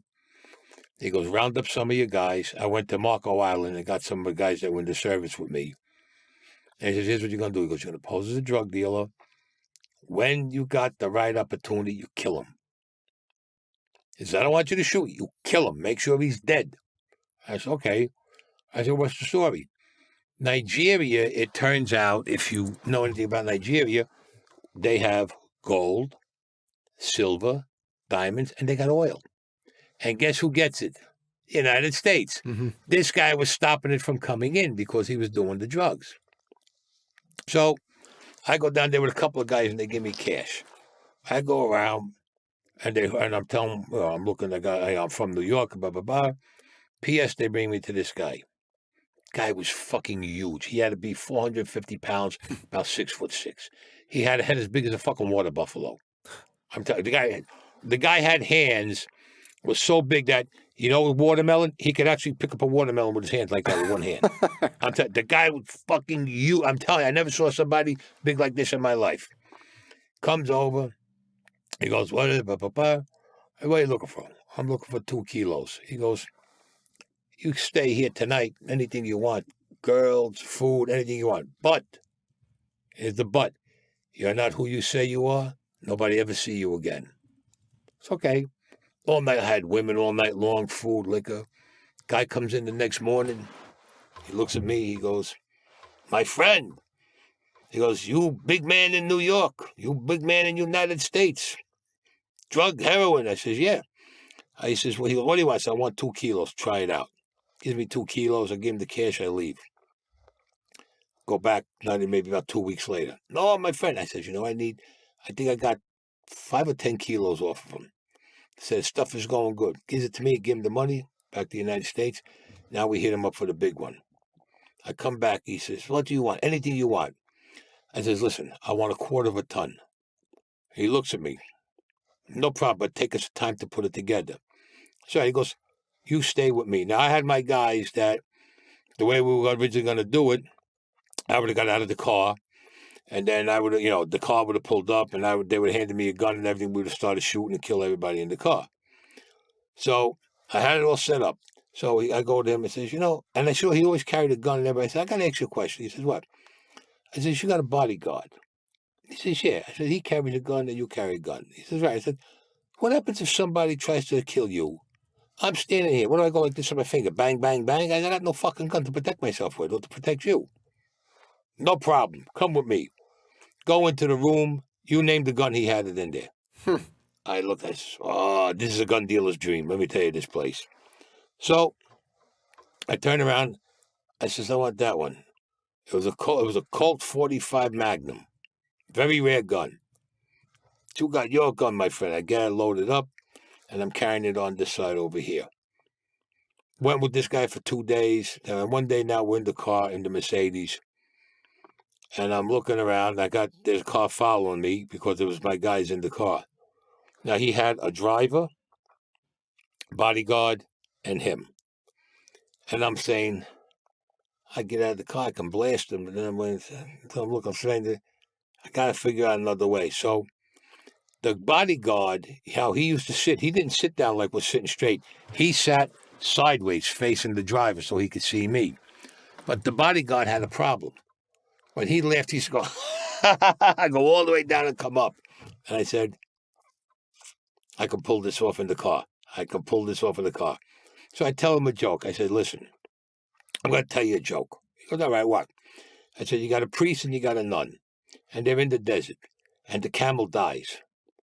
So the guy says, no, it's not the joke. Wait, the camel dies. So the priest turns around and tells the nun, I've been a priest all my life. I've never seen a woman's body, and before I die, I would like to see a woman's body. Nun gets all undressed, and the priest goes, it's beautiful, it's gorgeous. I've never seen that before.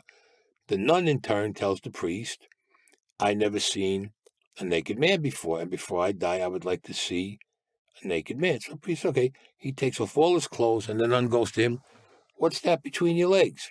The priest says, that, my dear, is the staff of life. She goes, well, stick it up the camel's ass and let's get out of here. This guy starts laughing. He bent over. I pulled out that gun. I caught him right in the back of the head. Boom, before anybody knew what happened. I popped him. I just popped this guy. This guy's grabbing me around the neck. I put the gun to him. I had to put the gun in this hand. I'm fighting with him because he started choking me. I hit him 5 times. This guy didn't budge. But the only thing he did, when I hit him the 6th time, I must have hit someone. He went back. I put 4 more in his head, and he was still breathing. Wow. That's how tough the guy. When I got him, the car, we hit a pole. We hit the pole over there. My guys pulled up. I got out of the car. He was still breathing. I put 2 more shots in his head, and that's what finally killed him. Jeez. This guy was like, it was like shooting Godzilla. The guy was fuck. You know what I'm talking about? I hit him point blank like this with the gun. Because when he grabbed me this way. I had the gun in my hand like this, and I couldn't turn it. I had to struggle to get it, and I put it right, boom, boom, and I'm pressing the trigger. And I'm saying, I thought I was dead. I got to tell you, I thought I was dead. But the last shot, when I got him, I must have caught him up this way because he went back like that, and he went like that to get me. I just popped him right in the head 4 times, and he went back. And I guess he's doing this. I said, this son of a bitch is still here. The guy's got 10 shots in him. He's still friggin' breathing. Are you fucking kidding me? I got out of the car. I put 2 more in him because I had a 14-shot clip. I put 2 more in him, got in the car, and took off. Ended the Banga Kamalafi. No more. Meanwhile, the Banga Kamalafi from Nigeria Jr. takes over, and we get our oil, we get the gold, we get the diamonds, and we get the silver. Wow, so that guy had his father killed with your help. Who? No, it wasn't his father. It was his cousin. Oh, it was his cousin. Oh, okay. It was a cousin. But he was more powerful at the time. Now he's gone, so Junior's the boss now. Oh, wow. Wow. Oh, yeah, they're sick out there. They're all crazy out in Nigeria. They're totally insane.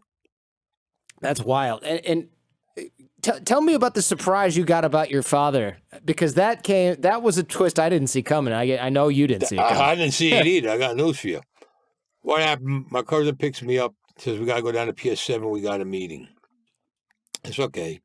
All the bosses were there. Anthony Scotto was there. Tom DeBella, Carmine Lombardoza, all the guys were there. So I'm walking on the pier, and I hear this guy, this delegate that I know, Joe Fish, he's yelling and cursing at somebody on the ship. I look up, I see it's my father. He's yelling and cursing at my father. I grabbed him, I says, who the fuck are you yelling at? It's my father up there. It's a fuck. It's my father. One thing like that, I went to hit him. They grabbed me. They said, no. They said, let it go. I said, I'll kill him. He says, let it go. I'm fuming. I'm like my eyeballs are red.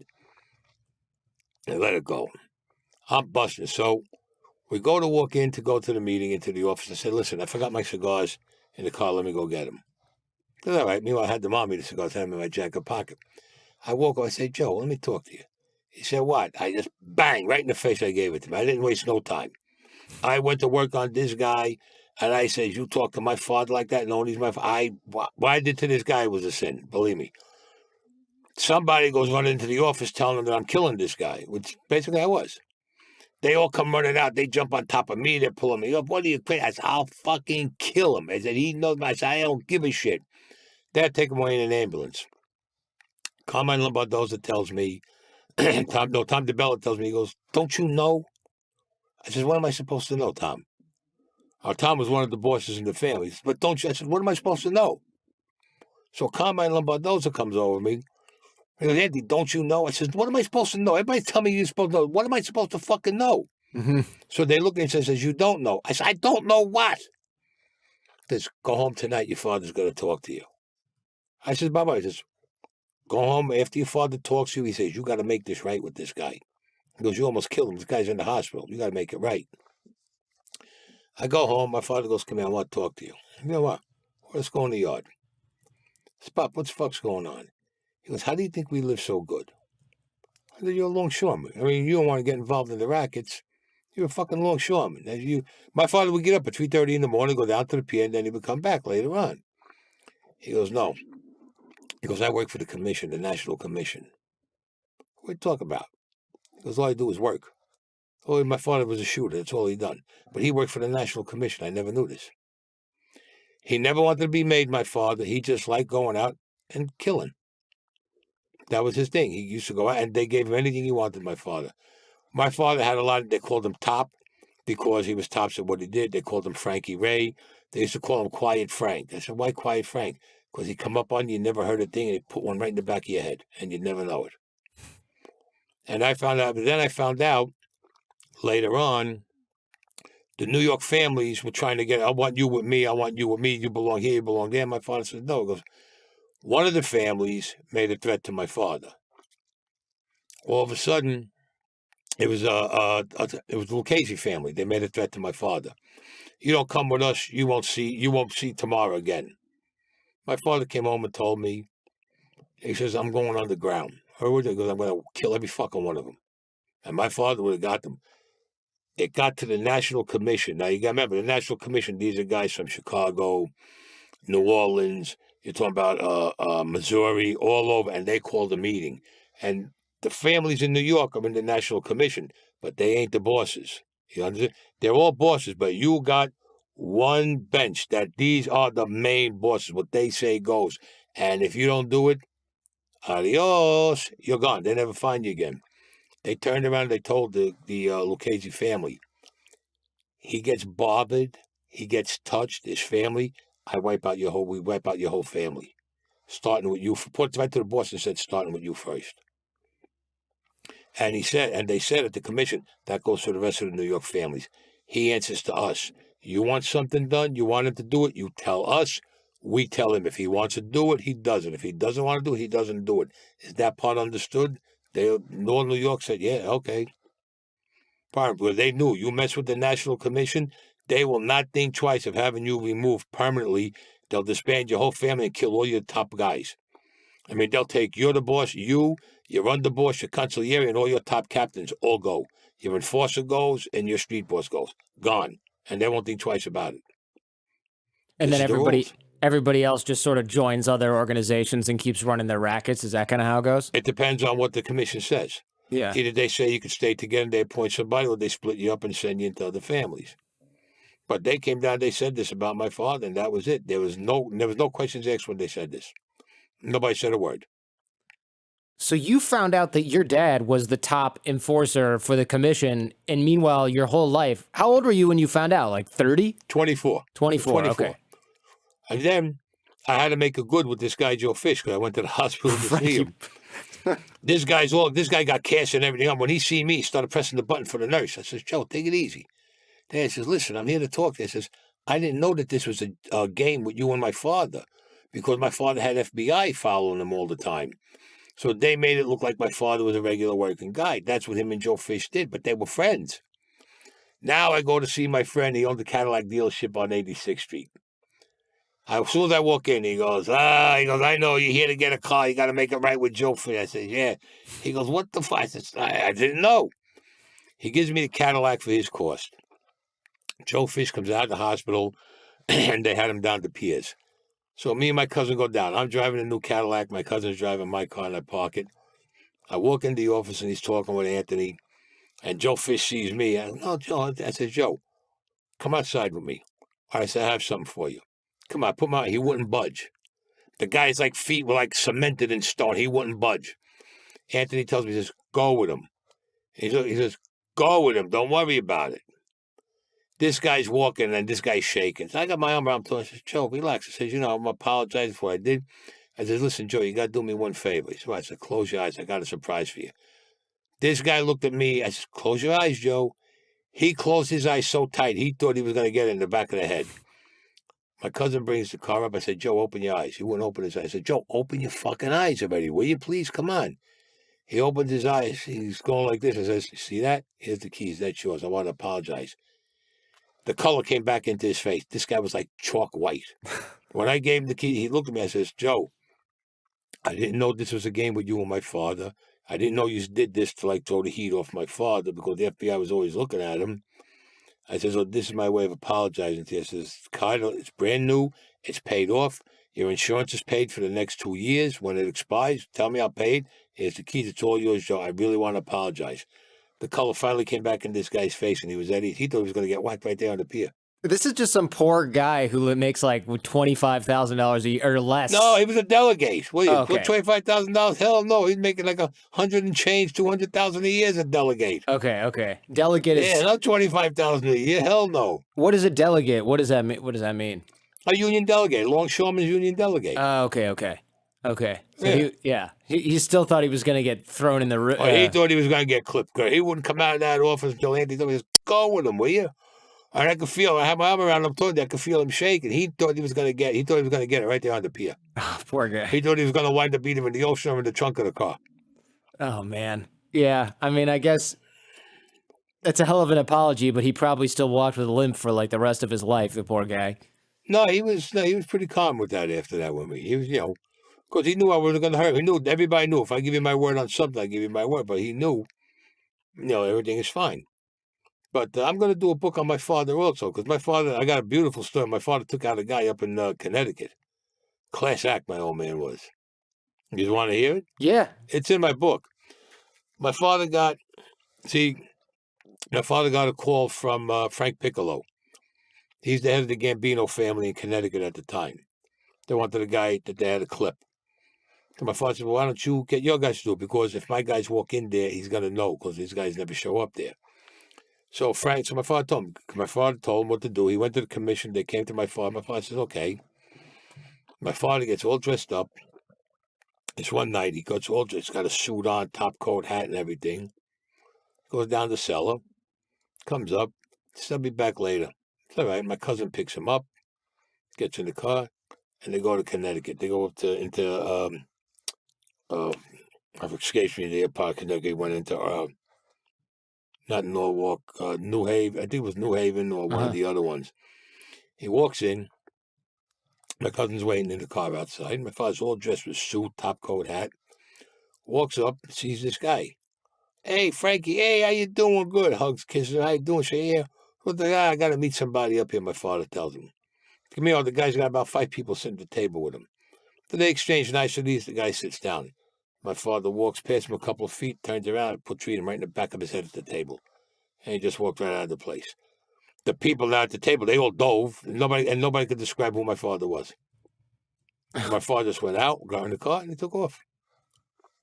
That's it. My father, he was deadly. Quietest man you'd ever want to meet. This guy cried when Lassie went off. Believe me when I tell you. My father was in that. My father put a guy in a coma over a dog.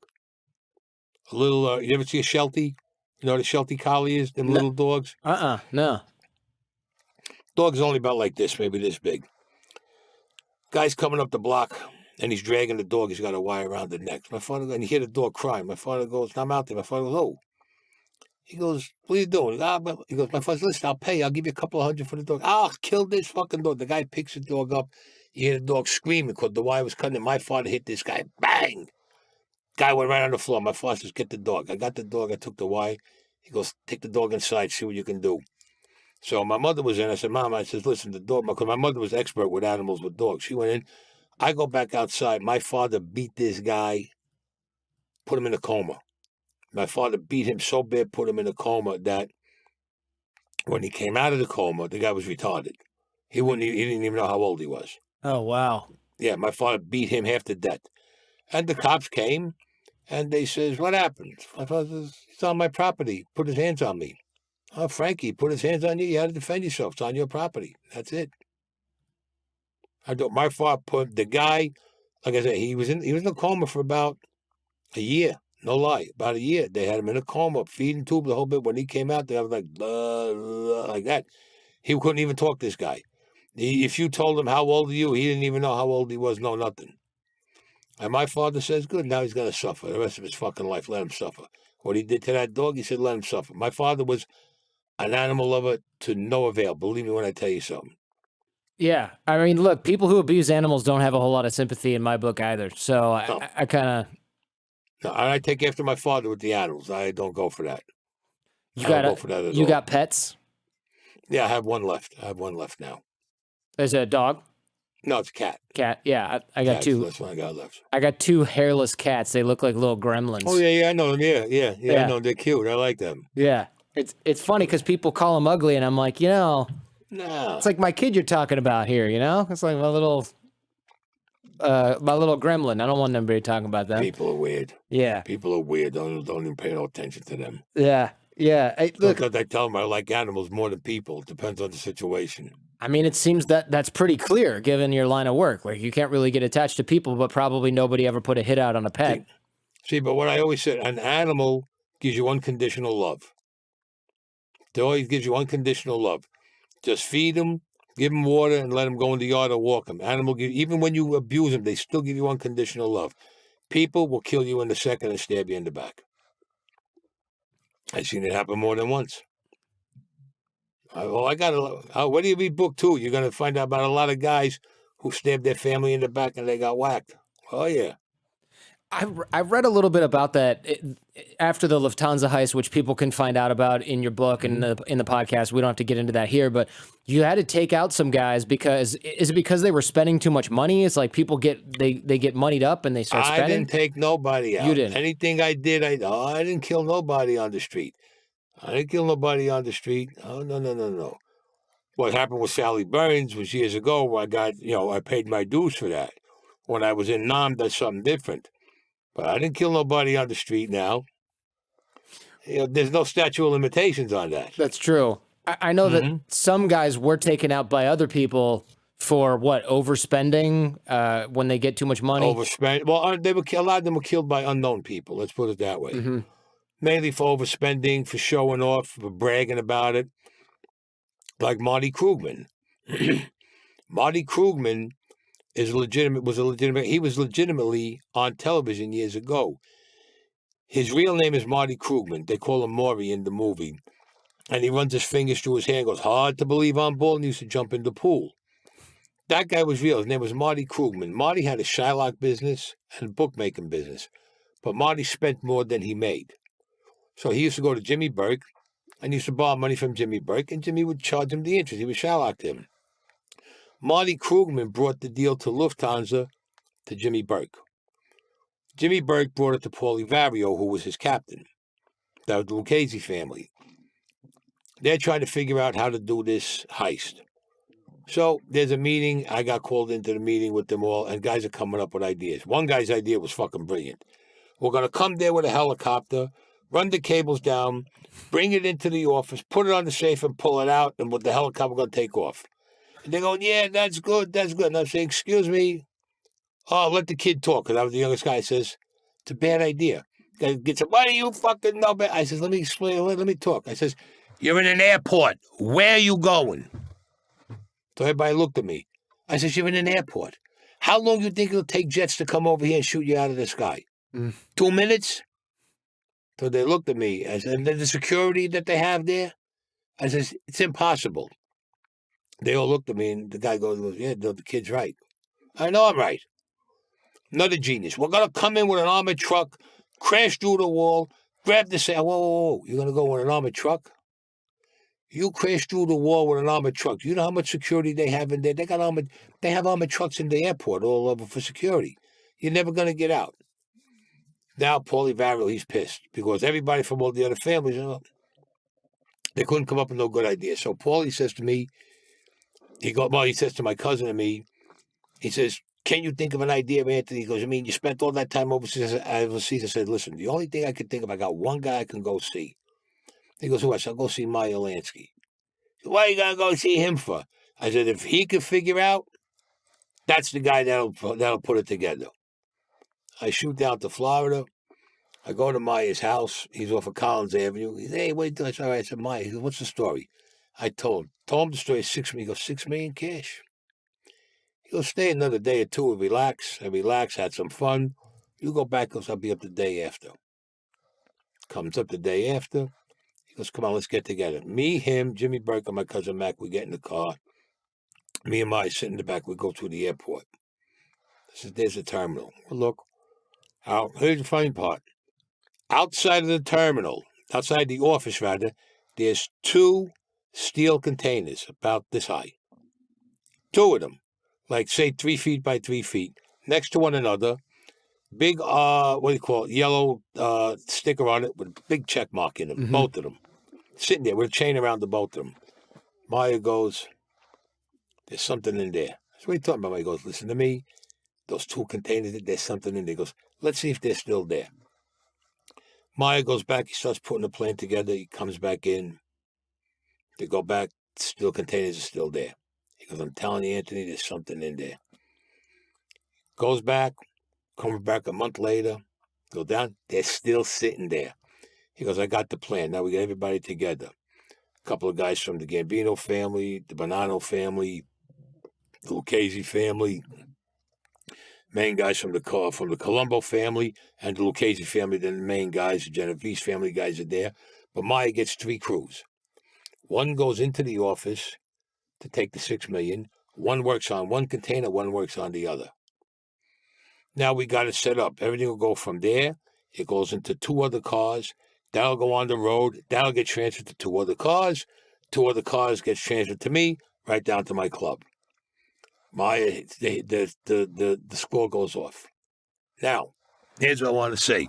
When I originally told this story, a lot of the publishing houses, you're full of shit. Maya Lansky was never in New York in 1978. Well, guess what?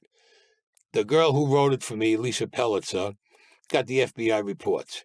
Maya Lansky was in New York in 78 at the times I said he was. So you know what I say to those publishing houses? Fuck you.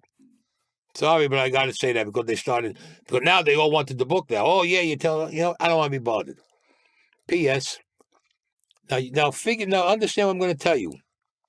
They have surveillance pictures of us, correct? Yeah. In and out of the airport 3 different times, but yet the score still went off. You figure that one out. Now, There was $6 million in cash, okay, inside. $5 million in jewelry that we got for the jewelry, $5 million. $30 million in bearer bonds in the other one with the manifest of everybody who owned it, all scheduled to go to Germany. The bearer bonds were hot. So we never heard nothing about it. You know, Maya Lansky said, the crooks robbed the crooks. We're crooks, they're crooks. They're crooks, they robbed it, we robbed the crooks. That stuff was slated to go to Germany to get moved. They like to get sold or whatever in Germany, and then the people back here, we lost our bonds, and then the insurance pays them again. It had to be because you would never keep that much in a container sitting at the airport without people around it. You keep it in a bank vault. But the manifest was there. It was going to Germany. Yeah. I mean, if it was legit, it would never be sitting there like that. There's no way. And there would have been guards around, but they did it nice, but it was always outside the office. And especially with the jewelry.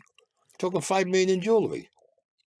That's A lot of jewelry, insane. my man. That's a lot of jewelry for $5 million. I mean, was it loose stones or That was it was like our ready-made end. stuff? Listen to me. That was our end. Oh, wow. That was Yeah. our end. We got $5 million. You gotta remember, I brought when we did the score and the score went off, I brought the money down to Maya. I drove down with my car. I brought him the cash, and I had the jewelry with me. Our end was $5 million. I brought back up to New York after I gave Maya his end of the $6 million. I brought the jewelry. Maya fenced it, and I got in book two who we fenced it to and everything, and it was done. And I come back to New York with $5 million. I'm sorry, with $5 million. Then I bring the bearer bonds down to him. He got 85 cents on the dollar, on the freaking dollar. I'm driving back up. I got like 22 million, 25 million in the car. I took out the back seat of my, I ripped out, I had a Buick what's it called? It was like the Grand Prix, but it wasn't, Buick Grand National. Mm-hmm. I took the back seat out. I ripped out the springs and the stuff, and now you just got the material. I piled all the packed stacks of money like this. Made it look like the seat. I was working on it for a day and a half. Tightened everything up, sewed it in, fine. Now we got more money left over. Where the fuck am I going to put it? So my cousin goes to me, let's open the trunk. Open the trunk. And back then I had the big spare tire. I take up the spare tire, throw the cash in there. We had it wrapped up. Put the tire. Meanwhile, the tire's sticking up about this much. It's okay. I said, but we still got maybe another $500,000 over here. I throw it in the tire real well. Throw it in, put the cover over it. Now we're driving back to New York. I tell my cousin, if we get pinched, they're going to take the money out of the trunk. Then they're going to go through the car and says, we're going to be dead. They're going to whack us. So what we did, we drove during the day. When the nighttime came, we found these little motels where you could pull your car right up to the door. Mm-hmm. My cousin would go in, sleep for about 4 or 5 hours. I'd be in the car. He'd come out. I'd go in 4 or 5 hours. Boom, back in the car, back to during the day. We took our time doing it. We did it in 2 days. We took our time. Came back to New York. Went into Honey's lot on Carroll Street. Took all the stuff out of the car.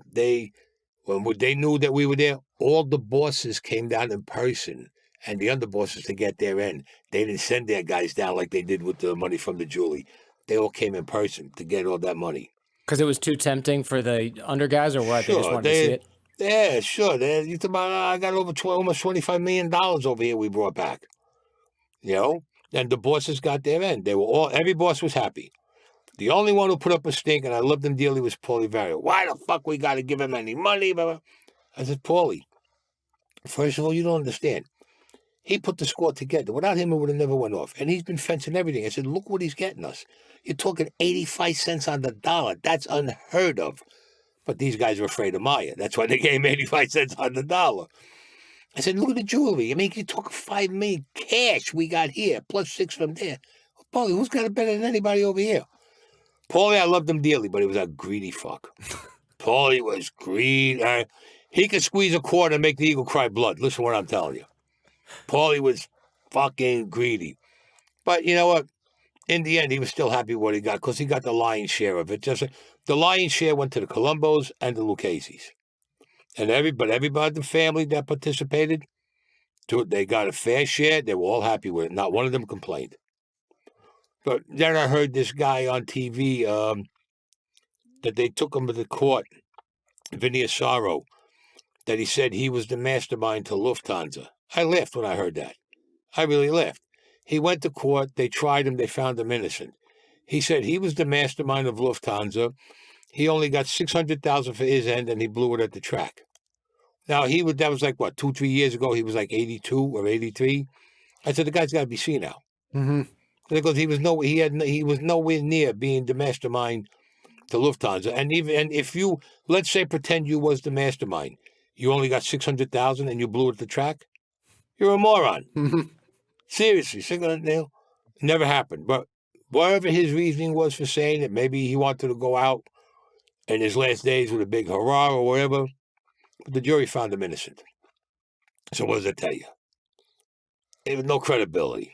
What's it like becoming a made man? Like, what is the process like? That I won't discuss what the process is. That's fair. Terrible. I may do a lot of things, but I won't say. I will tell you this. You go, you take an oath. There are bosses, there's captains there, and the boss of the family. I'll leave it at that. But actually, as to the actual procedure, no, I won't give. That's the only thing I won't say. Because that was more. It may sound stupid, but that was more like sacred to us, the way we did it. Let's put it that way. No, that makes sense. The omerta, right? The oath and everything? Listen, 90% of the guys don't even go by that no more. This is what I'm telling you. That's all a lot. Back years ago, like I said, if things would have been the way it was years ago, I would have never wrote the book. But when you disrespect my father and my cousin and all of us, and then now screw you, I wrote my book. But one thing, I never testified against anybody in court. Nobody ever went to prison on account of me.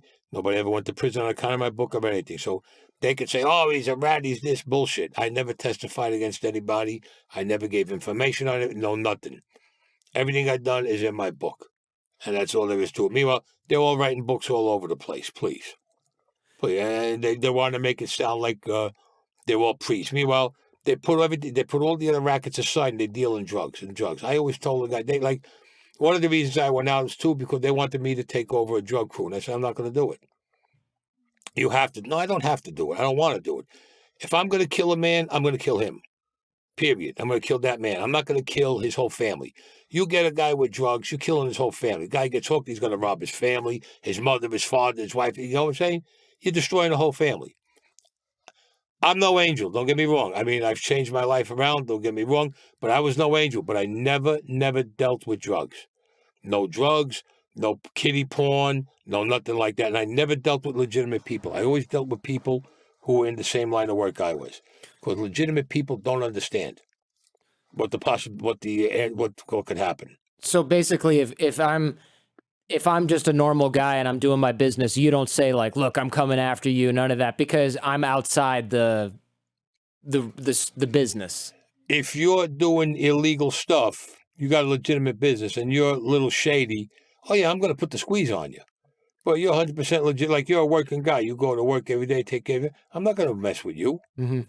I'm not going to mess with you at all. You just open up a business and you're working 9 to 5 to make your business go, and you're not doing nothing shady. I'm not going to mess with you. Not at all. I find out now you got a business, but on the side you're doing something else, whether it be hot cigarettes or whether it be swag. You're doing something illegal, and you're in my area. I'm going to come down on you. Say, hey, you're in my area. Let's sit down and talk. Now I want an end. But if you're a 100% legitimate guy, and there's been a lot of guys that I met that were truthfully, strictly 100% legitimate, told them, I'll be your friend. If I can help you, I will, but you can't be around me because you got to have that envelope every week, and I don't want to know nothing. Now, I know that can we talk about your terminal illness? Are we able to talk about that at all? Yeah. Well, yeah. So you're suffering from a terminal illness, and I mean, do you feel like you've lived a full life? You got a lot of stories, man. A lot going on. Well, I still go for treatments. So the treatments keep me going with the cancer. I mean, the cancer goes down into remission and then it comes back up. It's called a reoccurring cancer. What it is you could get treatments and it'll go away for maybe 3 months, 2 months, 6 months, a year. Then it comes back again. But what it does, it clings onto a part of your body inside and just starts growing. So how it killed you is it just keeps growing and growing and pushing everything out. Mm-hmm. But it originally started out as medullary thyroid cancer, which everybody said, oh, if you get cancer, that's the best one to get. Yeah, okay. I had medullary thyroid cancer. 30 days later, they had to go and take my lymph nodes out because they found cancer in my lymph nodes. So that wasn't the best cancer you could get. You know what I'm saying? Yeah. And then it just progressed. Like now my blood level is like usually 10.4. It should be like 14 or 15. Mine's always 10.4. I'm taking vitamin B12, super vitamin B. I take a whole load of vitamins every day. And all my doctors say, I don't know how to figure walking. I said, I'm walking. I said, I make them live. I said, I ain't dying yet. I said, because I wouldn't give half these son of a bitches that I know the pleasure of saying, look at him. He couldn't take no when he died. So I want to see them dead before me. And I gotta stay around. Truthfully, it's a struggle every day. I've had 4 ablations on the heart, atrial fibrillation. Yeah, I had 4 of them. My doctors are fantastic, believe me. The first doctor I had, he was a bit of a fucking shoemaker, let me put it that way. But Dr. Reddy, the guy's a genius. He did the one side of the heart, and then he did the last one he done on me was 6 hours. And that's unheard of. And a 6-hour ablation, that is unheard of. I mean, compared to what I was, it's like I'm like a totally different person. I still got some problems with it, but, to be expected. What is it from? Could be from the cancer. It could be from my blood levels. It could be whatever, you know what I'm saying? But one thing I do remember, my father always used to say, you pay a price for everything you do in this world. My father always said that. My father died, he had esophageal cancer. 6 months before he died, he did his last piece of work, I want you to know, with a friggin' feeding tube inside of him. My old man was tough, but he was something else. So now when I look at what my father said, I look at it, I'm getting paid back for things I've done. I wondered about that. I wondered if you felt like this was some sort of, I don't know if you want to say like God punishing you or making you sort of pay the piper for some of the way you lived. Basically, it's like I said, I'm paying for what I did. Like as my father said, you pay a price for everything you do in this world. Anything I've done, nobody twisted my hand or twisted my arm and said you had to do it. I did it because I wanted to. I wanted to be a gangster. I wanted to be with the wise guys. I wanted to do it. So this is my price that I'm paying. Now, everybody says, why did I leave? All right, why did I walk away? You can't. Yeah, you can walk away because a lot of guys did walk away. Because I'm not going to take orders from a 22-year-old friggin' kid. I'm a made man. I'm an enforcer. All right, so if you know what that is, that puts me that if anything happens in the families, let's say like the boss dies, the underboss goes over, the consigliere moves up, somebody else, and I keep going up. I don't take no shit from no 22-year-old kid that never, what, because he's your nephew? Or what, because you're banging his sister? And you think this kid's going to give me orders? Goodbye. And I went with my Uncle Danny Salenti. Well, he's not my uncle. He was my cousin, my grandmother's cousin. He's with another family, and there was a little bit of a beef about it. And I told him, they're going to come after me, it's fine. I'll go to ground. So the smart ass who said, we'll come for you. He said, what does that mean you go to ground? It means I'm going to go into hiding, and I'm going to find every one of you and kill every one of you. I said, that's what it means when you go to ground. I said, you want to try me out right here, right now? I told the guy, I said, because I'll take your heart out right here and now. The guy looked at me, and he says, yeah. I said, make a move. Give me a reason to take your head off right now. I'll rip your eyes out. The first thing I'll rip your eyes right out of your head. Give me a reason. I said, don't think that because you think who the hell you are, you're a little younger than me, you're going to boss me. I said, that's not going to happen. And then and that's what I did. I went someplace else to another family. And then I seen things were changing there when everybody started dying. I said, you know what? It's not worth it no more. This ain't worth it anymore. It's nothing like it was when I was growing up. Nothing like it at all. It's like the difference between day and night. It doesn't even resemble anything. You'll have all these guys that'll talk, yeah, blah, blah, blah. They're all full of shit. They're all full of shit because, you know what? I never seen one guy go and do anything by himself. He's always got to take 2 and 3 and 4 guys with him. In my day, you went. The most you did, maybe you took a guy to drive you.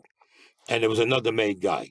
Otherwise, you went by yourself, you did what you did, and you came home, and that was it. Over and done with. You went home, you went to sleep that night, and everything was over and done with. These kids nowadays, you can't trust none of them. Everybody says, you can't. I'm 66. I'm going to be 67. The kids in their 20s, 30s, 40s, even in their 50s, I call them kids. You can't trust them. They're just coming up. Half of them I don't even know because I never met them. And the ones that I do know, they got in because, like I said, their uncle was somebody, so the uncle brought them in and made them. Well, what did he do to prove that he's made? What did he do to prove that he should be a made guy? That he should be a member over here? Oh, because he's your nephew? Doesn't work. To me, it doesn't work like that. That's not the way it is. And all the old timers that are dead, like my uncles, they must be spinning in their graves. Because if they were alive now, see what happened over here now, my grandfathers, they would probably wind up whacking out every one of them. It doesn't work that way. Do you ever feel bad about shaking people down or beating people up or any of this stuff? No? No. Anybody that I ever messed with was in the same line of business I was in, or they were doing a lot of illegal stuff. No, I never felt bad about it. It was business, not a personal. You never make it personal. It's always a business thing because businesses make money. I'm here to make money. I mean, you come into my neighborhood. I have a particular area. Now, you come in and you open up a gambling parlor. All right, fine. You're not giving me an end. You're in my territory. You're not giving me an end. All right, that's a big mistake. I'm going to come and see you, and I'm going to tell you, listen, and I'll talk to you nicely. Look, this is my area. You're in here. A couple of weeks, whatever. Okay. What's my end? Oh, I don't get an end? No problem. You sure? Yeah, okay. By the time you have the next night, I'll make sure the whole place got busted up and you end up in the hospital. Now, if you're smart, you say, Anthony, what are you looking for? Right. I'm looking for 1/3, or I'm looking for 25%. But you're in my area, remember. It's not that I'm going into an outside area. You're in my area where I'm operating. So that's my area. You're coming in there without even telling me. It's not right. You don't do that. Do you have any regrets? The only regrets, truthfully, that I have, really, is what I put my mother and father through. That and my animals that died.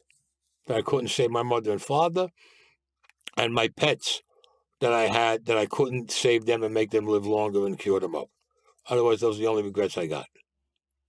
I'm looking forward to having you back on the show when book 2 comes out, when your documentary comes out. This has been super entertaining, informative. I really appreciate you coming in, man. This has been great. Next one we'll do in person. Yeah. Like I said, you got the number. Anytime you want to speak to me, there's no problem. Hopefully, book 2, I'll have it out by sometime next year. Great. Good. Well, have a great day, and thanks again for your time and for your stories. It's been a great hell of an episode. My pleasure. It's been a pleasure meeting you.